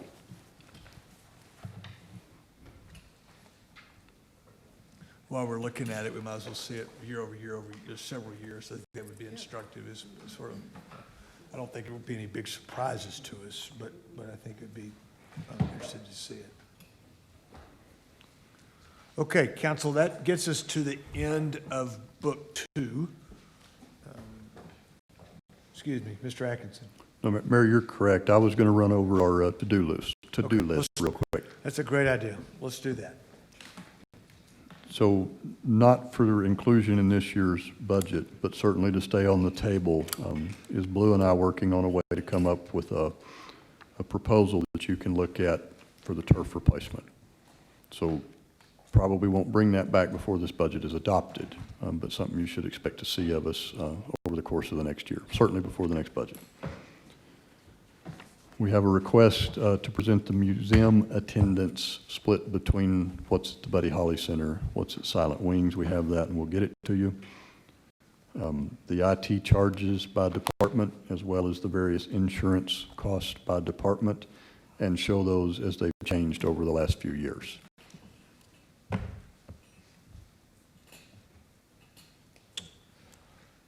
That gets my notes. Anything else, Mr. Massengill? You have anything down there? Okay. Ms. Patterson-Harris looks satisfied. Okay. All right, council, it's 5:45. Mr. Atkinson, I think we've got Part 3 ready to go. Is that right? Yes, sir. Mayor, I left one off, and this also is not a budget follow-up, but immediately thereafter, the building maintenance cost changes as we've come into the tower and come out of those other buildings. Okay. Council, you want to take a quick break before we start Book 3? Okay, let's take a 10-minute break, and we'll come back and run through a part of the third book, okay?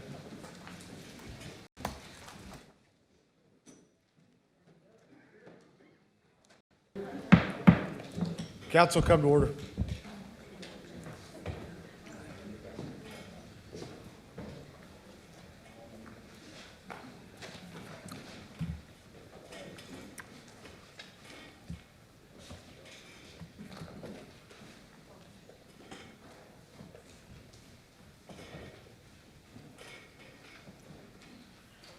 Okay, it's 6:03 and we're back to session. We've got part 3 of our budget workshop goes through our business units. I think we thought we might try to get water and wastewater, and then LP&L. Most of us have seen the LP&L budget as we attend the Electric Utility Board meetings. So I think we've got it, part 3 up on the screen. I'll turn it over to Mr. Atkinson. Thank you, Mayor, Council. So we are in Session 3, or Part 3 in your presentation. We are in Volume 2, Book 2, if you're on the printed or the electronic copy of the detail. So we'll start look at the overall revenue picture. Right now, we're showing 145.5 in the current year budget, down slightly to 143.4. So the way that is projected to go, water revenues are projected to be down 180,000. That is based on the usage trends in FY19. It does look like 20 is going to come in much higher than that. But 21 will be projected with a 2% system growth and a 5% decline in consumption or your conservation. Wastewater charges up, and that's due to the growth in the system. We do have a decrease in our interest earnings, and that's really spending down the bond projects, plus the lower interest rate environment. And we looked at that in a little more detail, not this granular, but we looked at that yesterday. And the excess revenue's down about 3.1 million due to the reduced capital spending in FY '21. So again, if you look at the waterfall, you see the slight decrease in water metered sales, balanced off and offset completely by the increase in the wastewater metered. Next. So, same chart, but this one based on the expense side. So you see a very slight decrease in compensation and benefits. Of course, most of that was consumed then by the change in the health premiums and the workers' comp. Maintenance and operation, which will have all the indirect charges, your pilots, all of that's held relatively flat.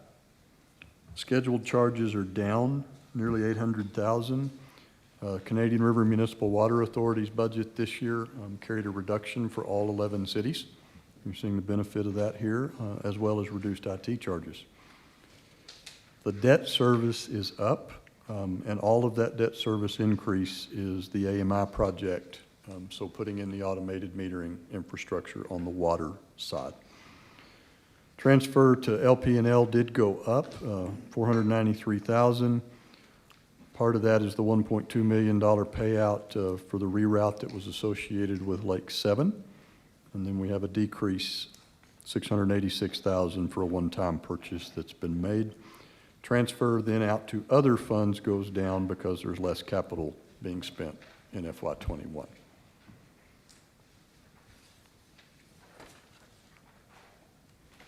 All right, so the next page is the fund model. I'm going to let Blue start walking us through that, and between the two of us, I think we can answer the questions, and following that, we'll be into capital.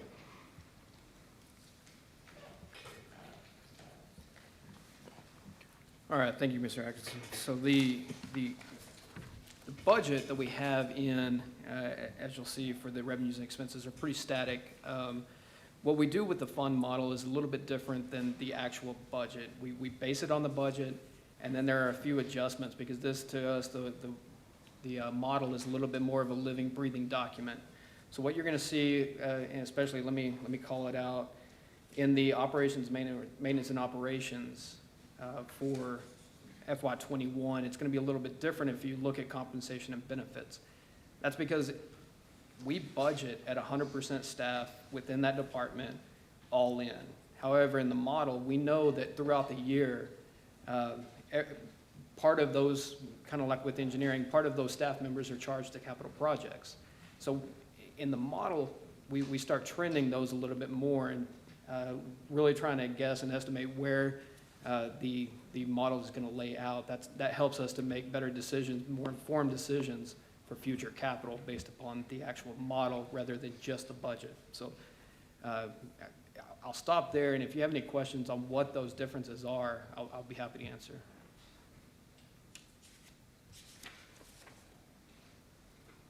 All right.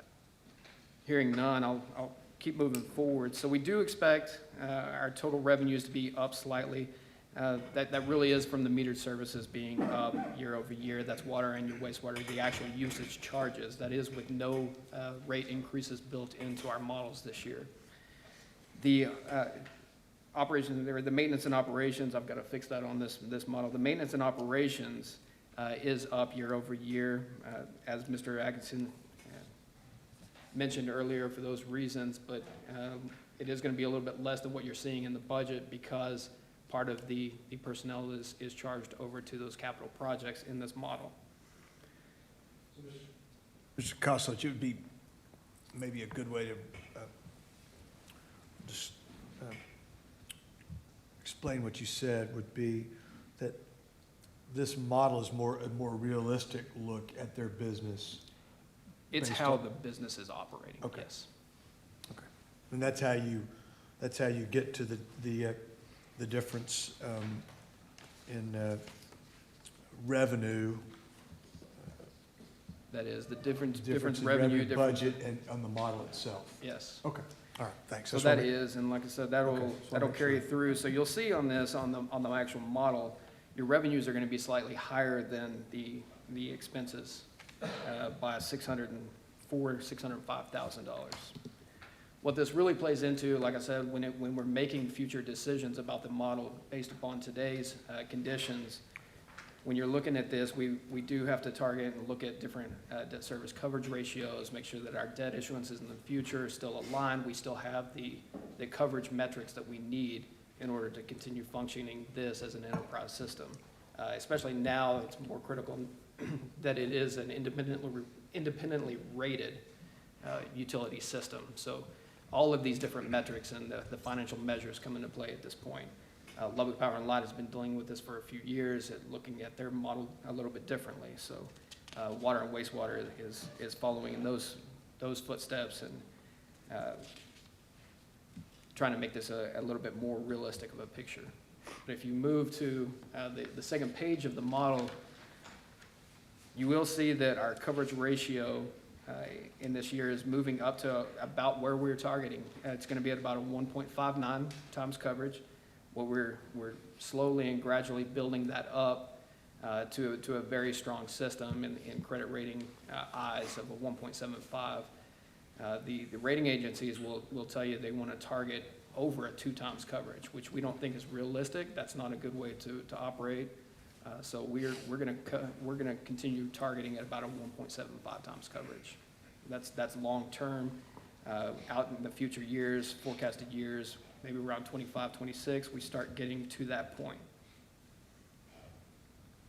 And as you'll see on the bottom half of the screen, the rate changes for this year are not changing.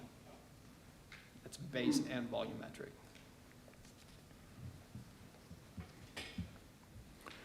So I'll probably jump in just a bit here and talk about the rates. The line immediately above those 2 boxes that show your rates is your base rate as a percent of debt service.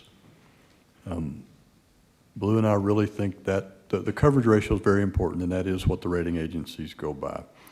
But when you really drill into it, your base rate as a percent of the debt service, I think is a more usable metric. We'll continue to inch up on our coverage ratios, but as Blue said, when they set us down and told us that the target should be 2 times, I don't think we don't want to run a system that way. We do want to run a system to where we're able to try to get the base rate as a percent of debt service up. We do want to, and you'll see in the out years, we've run it up to 104. I don't think you're going to take it there. We're just trying to model this and see what it looks like over time. So your current base rate as a percent of debt service is 78%. The budget that's proposed is not going to change that. It's going to stay at 78. We're going to maintain the rates. So the top box is the water rate. And the bottom box is the wastewater rate. As we look into the out years, you can see where by holding the water volume rate flat and increasing the base rates, you start to change that base rate as a percent of debt service. So we do have no change in the budget in the year you're in today. We're not asking for a rate change for next year. I do foresee that you'll be looking at one when we have this discussion next August. So wastewater, you see the same thing. If those volume rates are held flat, the base rates have slight increases to them. You're going to start moving that base rate as a percent of debt service target back up. You've got a strong, stout system today with a good balance sheet. It is now standing on its own, and it has been for 2 years.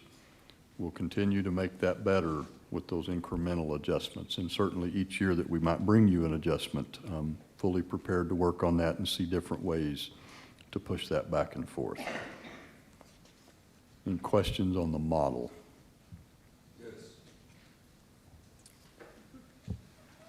Mr., I guess, let's go Mr. Chavez and then Ms. Joy. Thank you, Mayor. I'd like to go back to the previous slide, wastewater fund model. Looking at the Cremwa delivery charge, was 6.6, now proposed 5.6. I like the number. We do too.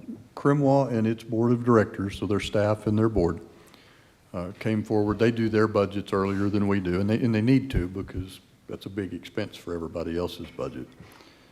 They made an intentional decision to stop banking certain pieces of their future expense, where we were kind of prepaying in on certain things. They have pulled that out of the budget, and they're telling us they're going to try to hold that flat for a few years. So that's them. It does not in any way mitigate or hurt their service delivery. We're not going to get less water as a result of it. We're just basically not continuing to build some of their reserve funds. Okay, the delivery charge, that's to get the water, potable water to, It's to get raw water to us. okay, to the treatment plant. Yes. Okay. Yeah, Crimwa does not deliver potable Potable water at that to point. anybody. Okay. Each of us is responsible for treating our own. We do treat on behalf of some of the cities to the south of us, but the water when it gets here is raw. It's lake water. Legally, it's lake water. It's predominantly well water. Okay, and I've kind of brought that up because I like the fact that it's $1 million savings. We certainly appreciate what that board and what Mr. Satterwhite and his team put together. That's great. Thank you, sir. Thank you, Mayor. You're welcome. Ms. Joy? Just a quick question. These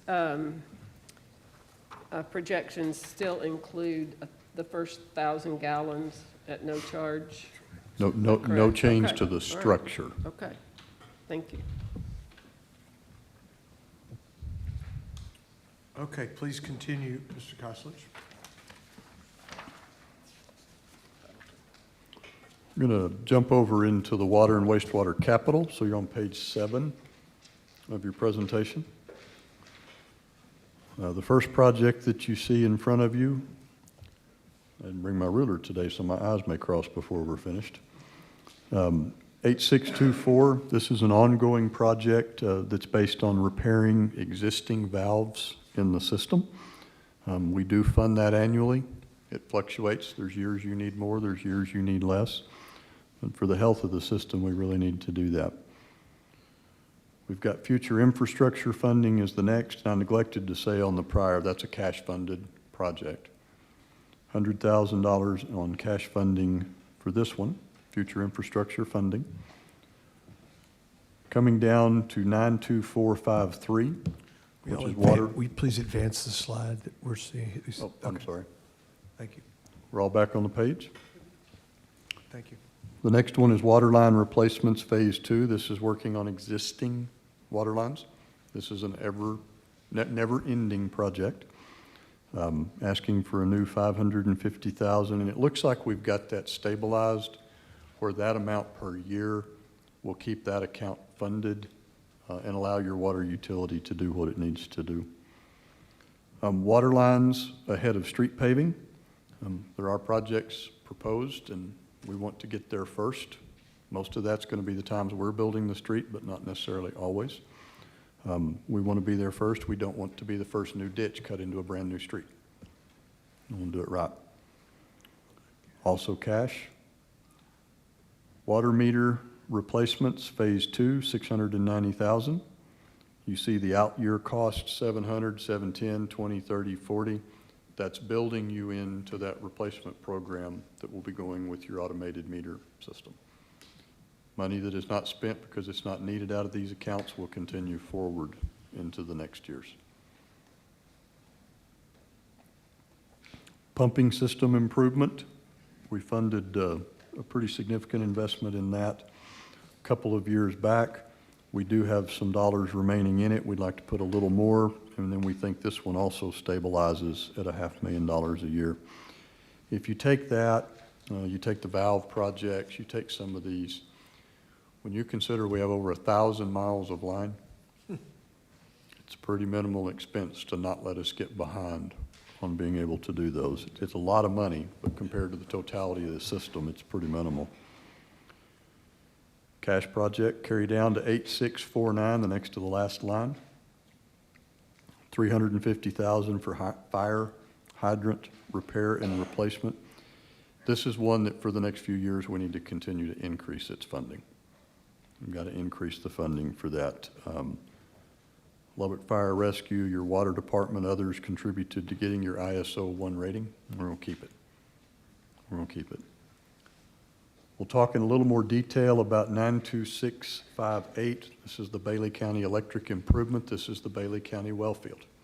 So everybody's familiar with that in concept. The thing that is a little bit unique about the Bailey County well field is the power company only brings power to the corner. All of the poles, all of the lines, all of the transformers that are within the well field as a whole belong to us.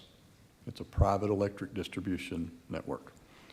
We've looked at several different ways to go in and replace this. Much of this electric system's original. Some of it was replaced a few years back when a fire went through, but certainly not near all of it.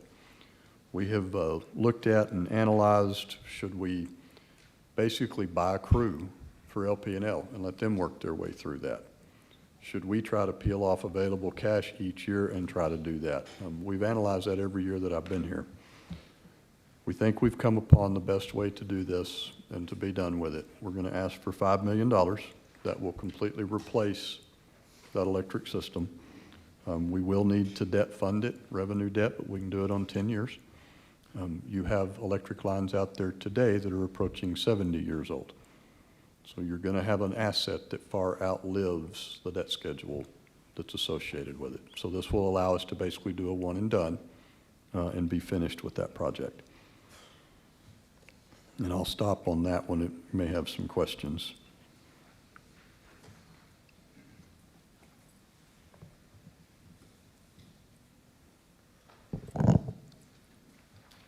What percentage of our water do you think will come from Bailey County next year?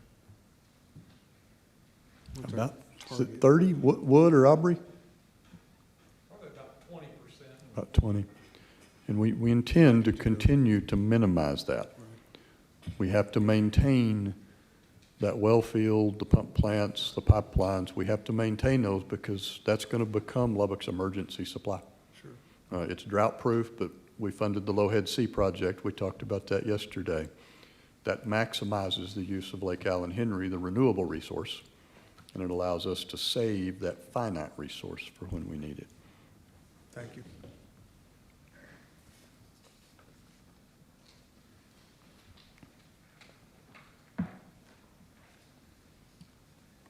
Okay, I'm going to go ahead and turn the page, page 8 on the presentation.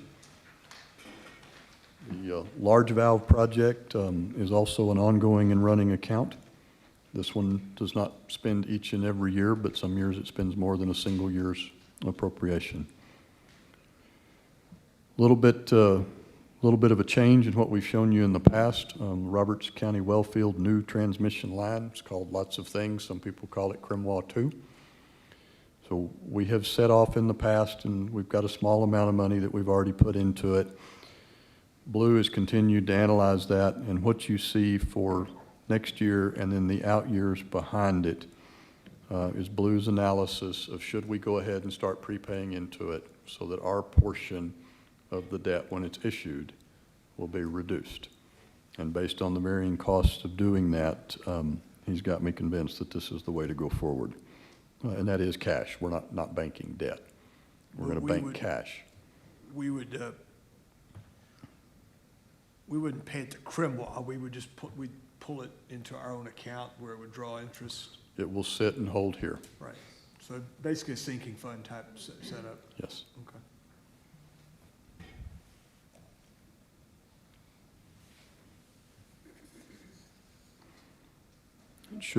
Should conditions change in the future, we're not obligated to fund that. It's still our dollars, I guess, is the best way to say that. Coming down to 92659, low pressure supply line lining. This is a major line that comes across the city. Low pressure is a little bit of a misnomer. It should be theoretically capable of handling about 100 PSI. This line travels under a lot of structures that we would wish it didn't, but it does. It's a major connection coming across the city diagonally. That line can be repaired by lining it. Basically, don't have to dig the whole thing up, come inside of it and slip line the project. Wood and his team have identified this as a priority project that we need to work on. This one also would be proposed for a 10-year revenue debt issuance.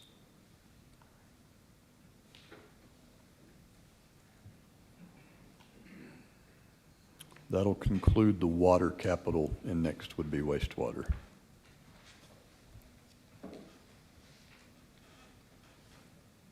Okay, please continue. Moving into wastewater, first project, 8555. This is also an ongoing account that we use to adjust the sewer manholes, so to bring them up or to bring them down as necessary. You can see that in the past, it's been funded to the tune of $550,000. It's got only 70 left. Staff in that group's indicated 50 this year, followed by 75 in the out years should be sufficient to allow them to keep up with that. Next one down is 92444.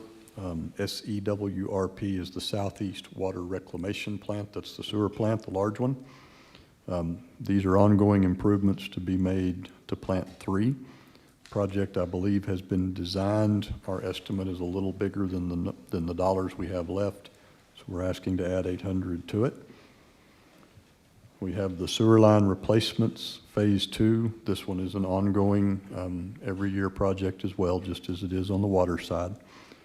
We need to inject about $1 million into it this year, and then we think it stabilizes at 315. All these are also cash.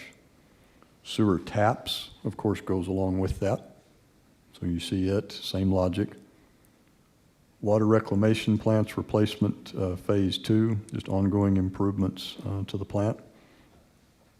Sewer lines ahead of street paving, $250,000, and obviously that goes with your water line ahead of street paving. Downtown sewer line replacement, $750,000. This is further analysis and design work, and you see the construction dollars hitting in FY '22 and '23. Okay. Lift station rehabilitation.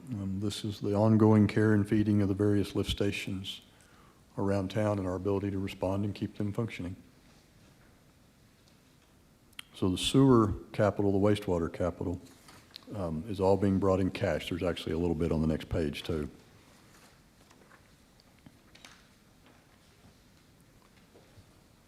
Top of page 9, second page of the wastewater. So the sewer plant's effluent pump station number 2. And if I recall correctly, this is actually the very large pumping station that takes the treated effluent and pushes it out to the farm and eventually on down the line. So working on some design efforts there. Council 2012029, I think you'll find this one interesting. Land application closure evaluation. With the efforts the council has made specifically related to the contract that you have with Palisades, it is going to open up opportunities for all of that land, especially that is what we call the Lubbock land application site. So it's time to bring in some help. We will always, of course, maintain the ability to use it if needed. We'll maintain all of our required environmental compliance. And we think there's going to be some better ways to utilize that in the near future. Next one is Southeast Water Reclamation Plant improvements to the Plant 3 nutrient removal. Plant 3, and when we call these Plant 3, Plant 4, they're discrete pieces of the larger plant out there. Plant 3 is running on the oldest version of the technology that we have. It's not old technology, it's just older than what we have in the other cells, if you wish to call it. This is starting the process to look at upgrading it to its most current standard. We may or may not trigger the construction 2 years out, but recall that this is directly related to your future Lake 7. This is part of the ability to push the supply into the creek rather than to take it out to the land application site.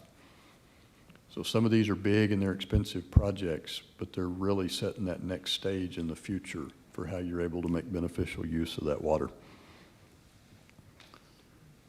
Come down to the next one, which is the Plant 4 Secondary Clarifier Rehabilitation. This is just the ongoing care of that device. Working in the environment that's inside a sewer plant is just really hard on anything that's mechanical or movable. South Lubbock Sanitary Sewer Extension Phase 4. This is the very large collector line that runs from east to west across the south side of Lubbock. So this is evaluating the next phase of that. 2020-073 Sewer Line Condition Assessment and Repair. That's exactly what it sounds like. It's getting in there and taking a look and where are we, what needs the next little bit of repair. Last project, East Lubbock Future Expansion. That's a somewhat minor project that just sets up the ability for future growth in East Lubbock. All in between the two funds, $24.6 million. All of the wastewater is coming in cash, and then you have the two water projects that we're proposing 10-year revenue debt. So 11.5 million in debt, probably about, looks like about just under 11 million next year in debt. Just guessing those two, the one $4 million project, the one 6.75.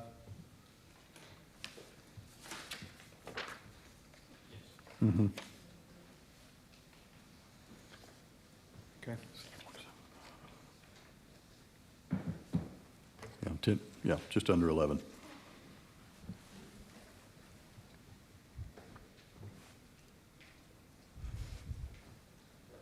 Council questions?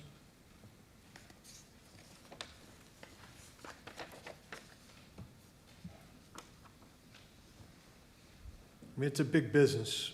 When you think about somewhere between 140 and 150 million dollar business, particularly a capital intensive business like it is, you're gonna have to feed it every year, you know? Yeah, the net asset value of the system that it takes to do this is, it's really the largest single investment the city has. What's the NAV on this? It's just under $1 billion. We've got it. We'll get you the I mean, exact. if it was $1 billion, that you're talking about, you know, we're at 2.5%, which is not very much in CapEx for this coming year. Right, for CapEx. Right, yeah. Not much.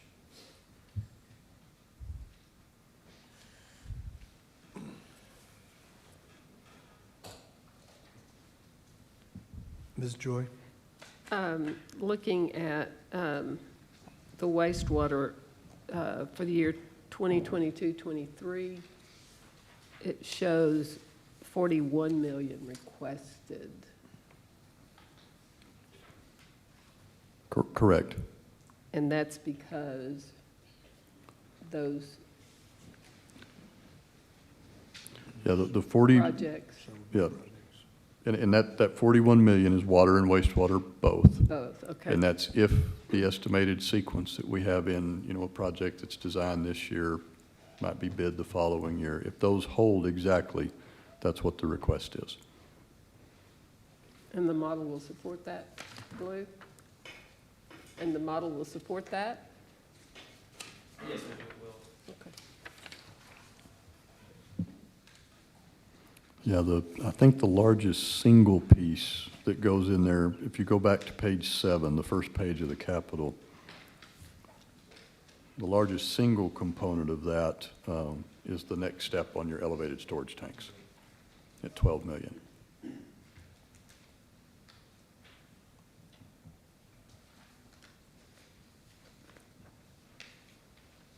But, remember that we project this time next year, the end of next year, to have $28 million in excess reserves. And that's one of the Correct. ways you're able to do these projects in cash and take bigger Yes. bites some years than others. Yes. 34 million in reserves that we, policy reserves, and then, 70% more in excess. Yes. But it fuels our cash funding. Cash capital, yes.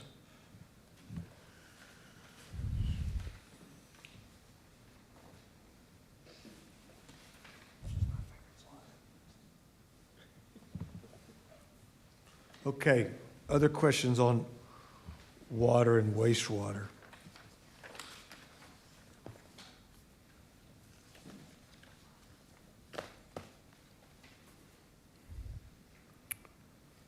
Okay, you want to go to the fee changes, Mr. Atkinson? Yes, sir. Okay, page 10 of your presentation. There are some requested fee changes.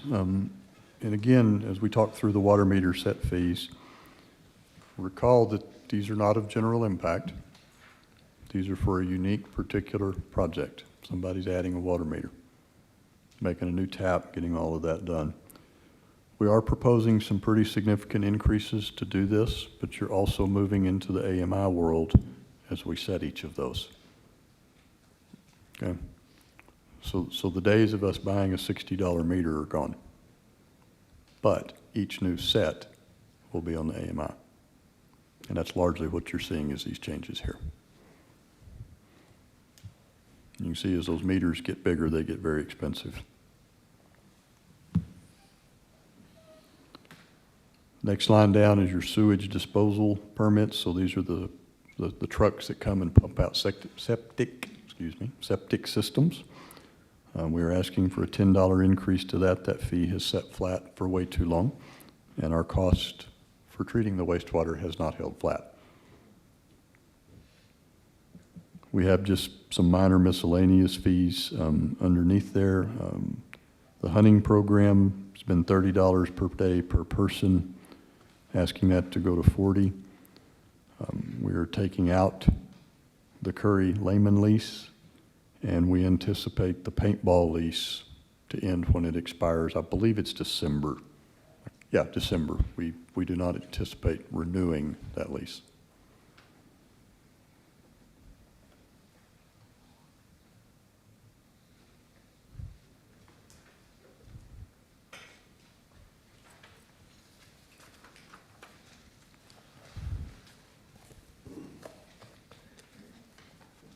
Okay, this is the last slide on water and wastewater, council.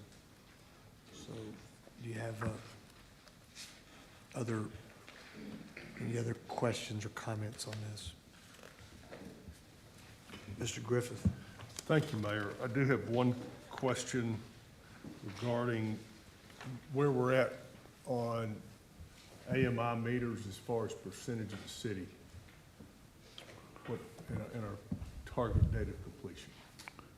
Good question. The last report I had was several weeks old, and they're making tremendous progress. So I might ask Mr. Burcham. He might have the most current number. And it'll soon be his turn, so. Good evening. I don't have the exact numbers with me, but I do know the latest I saw for water was about 95% installed. That will be going over the next several months at least. There are some of the more difficult installations still yet to be done, even though there's very few left. They're commercial, they're large items. And there's also some inventory issues that we're waiting on some meters to come in that will make the tail end of the installation continue a little bit longer than we'd hoped for. But it's definitely, if you look at the original estimate on number of meters we had planned to initially install, I think we're close to 99% installed. We've just had growth over the last year and a half. So we're well on track to get that complete. So, Thank you very much. yeah, you're welcome. Thanks, Andy. Any other questions on water and wastewater? Ms. Patterson-Harris? Mr. Atkinson, with regard to the lease coming to an end for the Elite Paintball, do you foresee any unforeseen expenses with us coming out of that we'll have to incur? Yeah.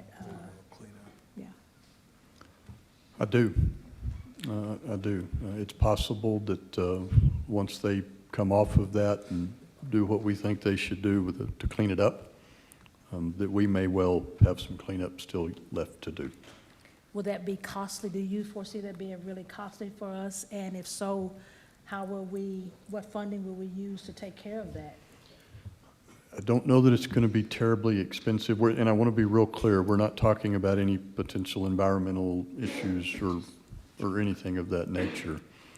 It's just likely, and that area has really grown up with the trees and some of the other vegetation, so it's just going to be us using some of our heavy equipment to finish it out.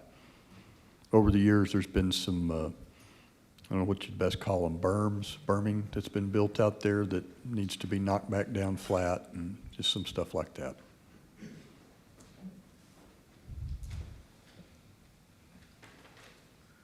Mr. Atkinson, I look forward to a work session where we could take a little, at some point, I know we normally do it through the year. We may have done one on water and wastewater this last year. This year seems like it's lasted for 3. But I know the council will look forward to taking a deeper dive into water and wastewater, and particularly looking multiple years out. I think it's a big part of our future, and it's a big business. Be glad to do that. The system that you have is an excellent system. Between Wood and the team that he's got, they've got their hands around a phenomenal amount of work, and they do good. I did look back. I believe we actually did the fund models in January. And had I not looked back, I would not remember that. So long ago. 2018? Quite possibly, Mayor. Okay, council, if you're okay with it, we'll take LP&L and then we'll call tonight, if that's all right? Okay, let's do that.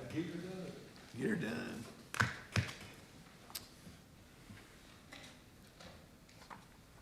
Okay. The LP&L presentation begins on page 12.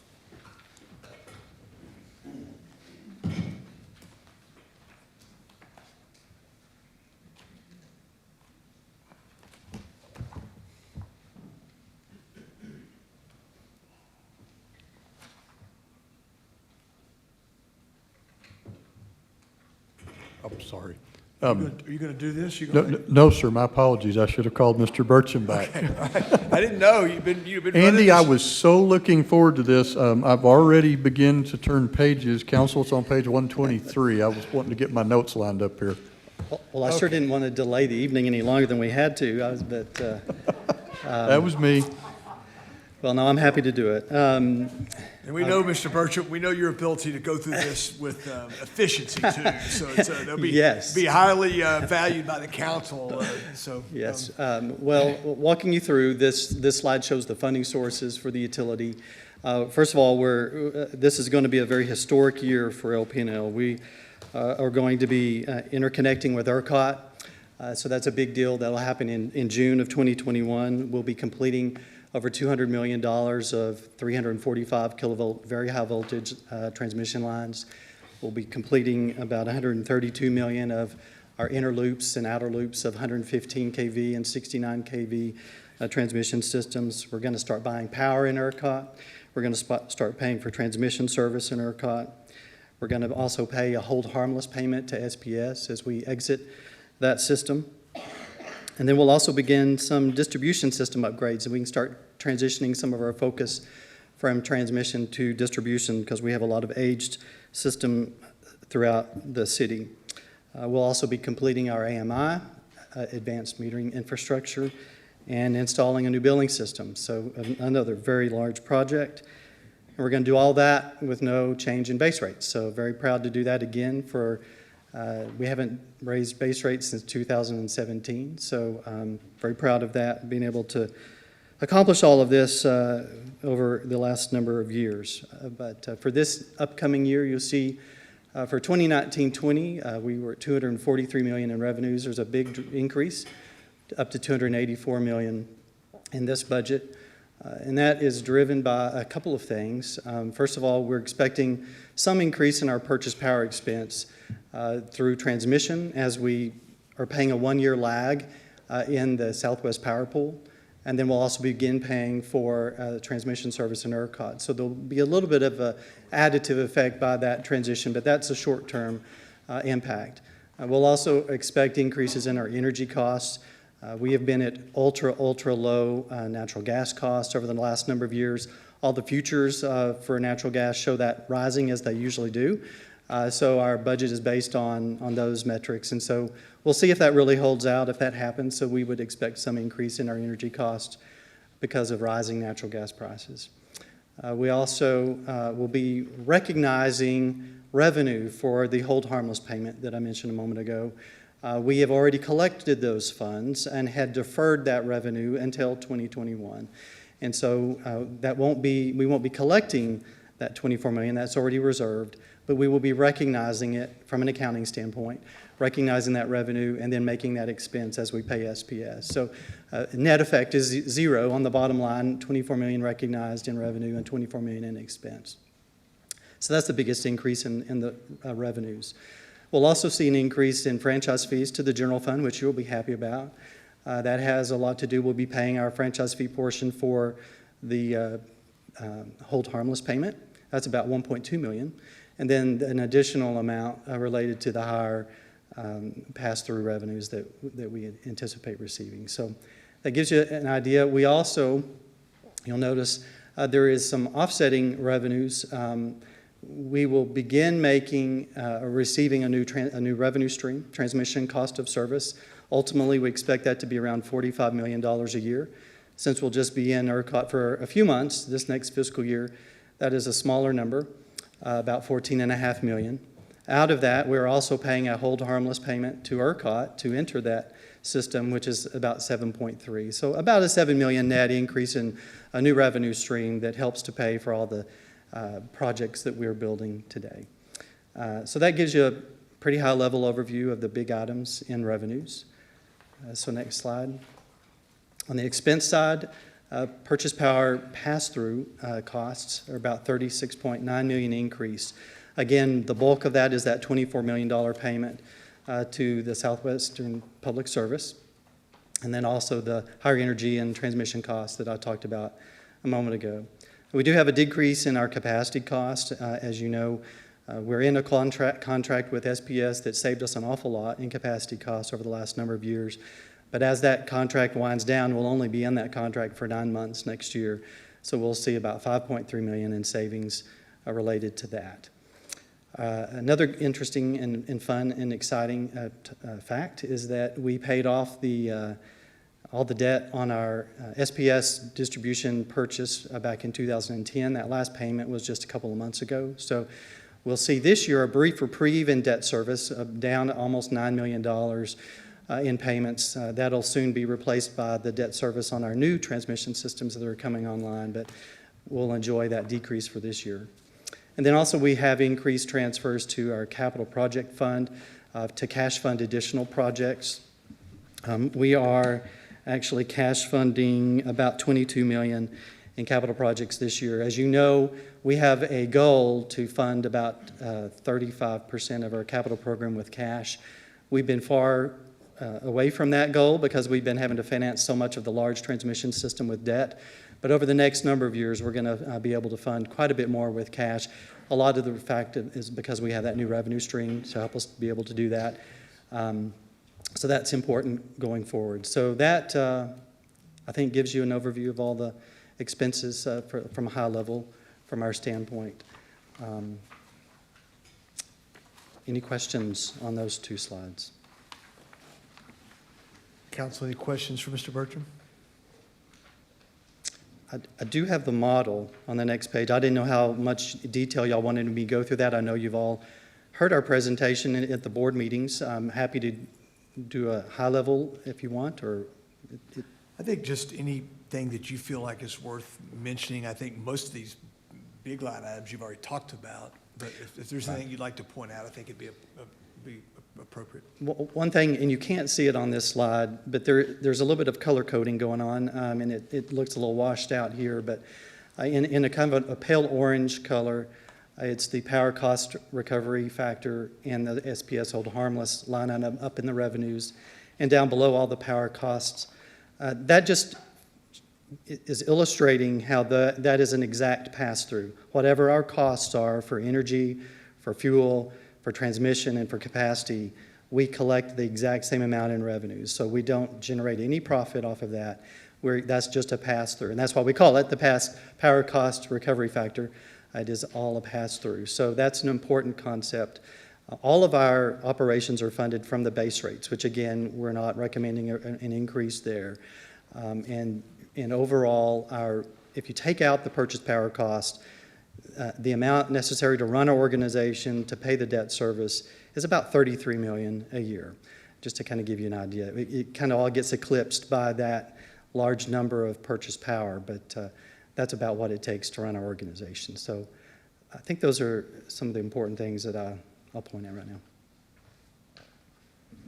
So that 163 in your funding sources equals, I'm not doing the math in my head, but it equals the four numbers that begin with 79 million. That's correct. Go down to the, right above the SPS whole harmless payment. That is correct, yes, sir. Okay. So it's a nice way of showing it.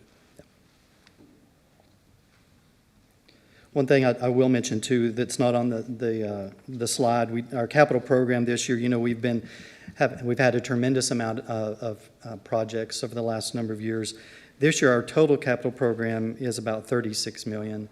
And like I mentioned a moment ago, about 22 of that is cash funded. So a majority of it is cash funded. So we're getting back to a little bit more of a normalized level of investment in our assets.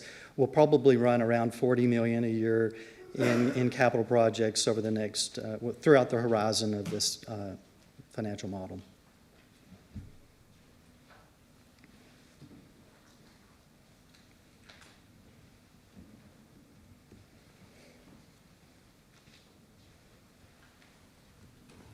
Okay, council, any questions for Mr. Bertram?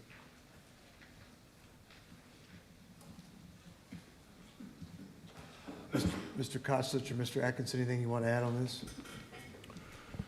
No, sir, Mayor. I do have the one follow-up note that I took will be say sometime after the first of the fiscal year, coming back in a work session for just a more detailed discussion over time of your water and wastewater system. Okay. Andy, thank you very much. Thank you all. So council, we'll begin tomorrow afternoon at 3:30 on stormwater. That begins on page 16. I believe, based upon my conversations with Mr. Atkinson, that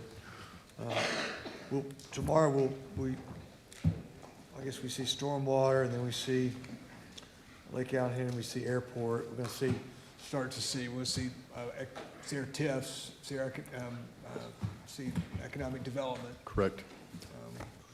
So we'll have move a little quicker, but we'll have a bunch of those key components of our business. But should be able to finish this tomorrow afternoon.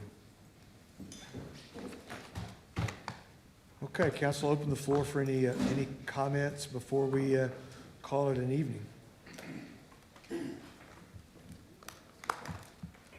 All right, seeing nobody push the button. It is 6:53. It's a great day in Lubbock, Texas. Lubbock City Council is adjourned.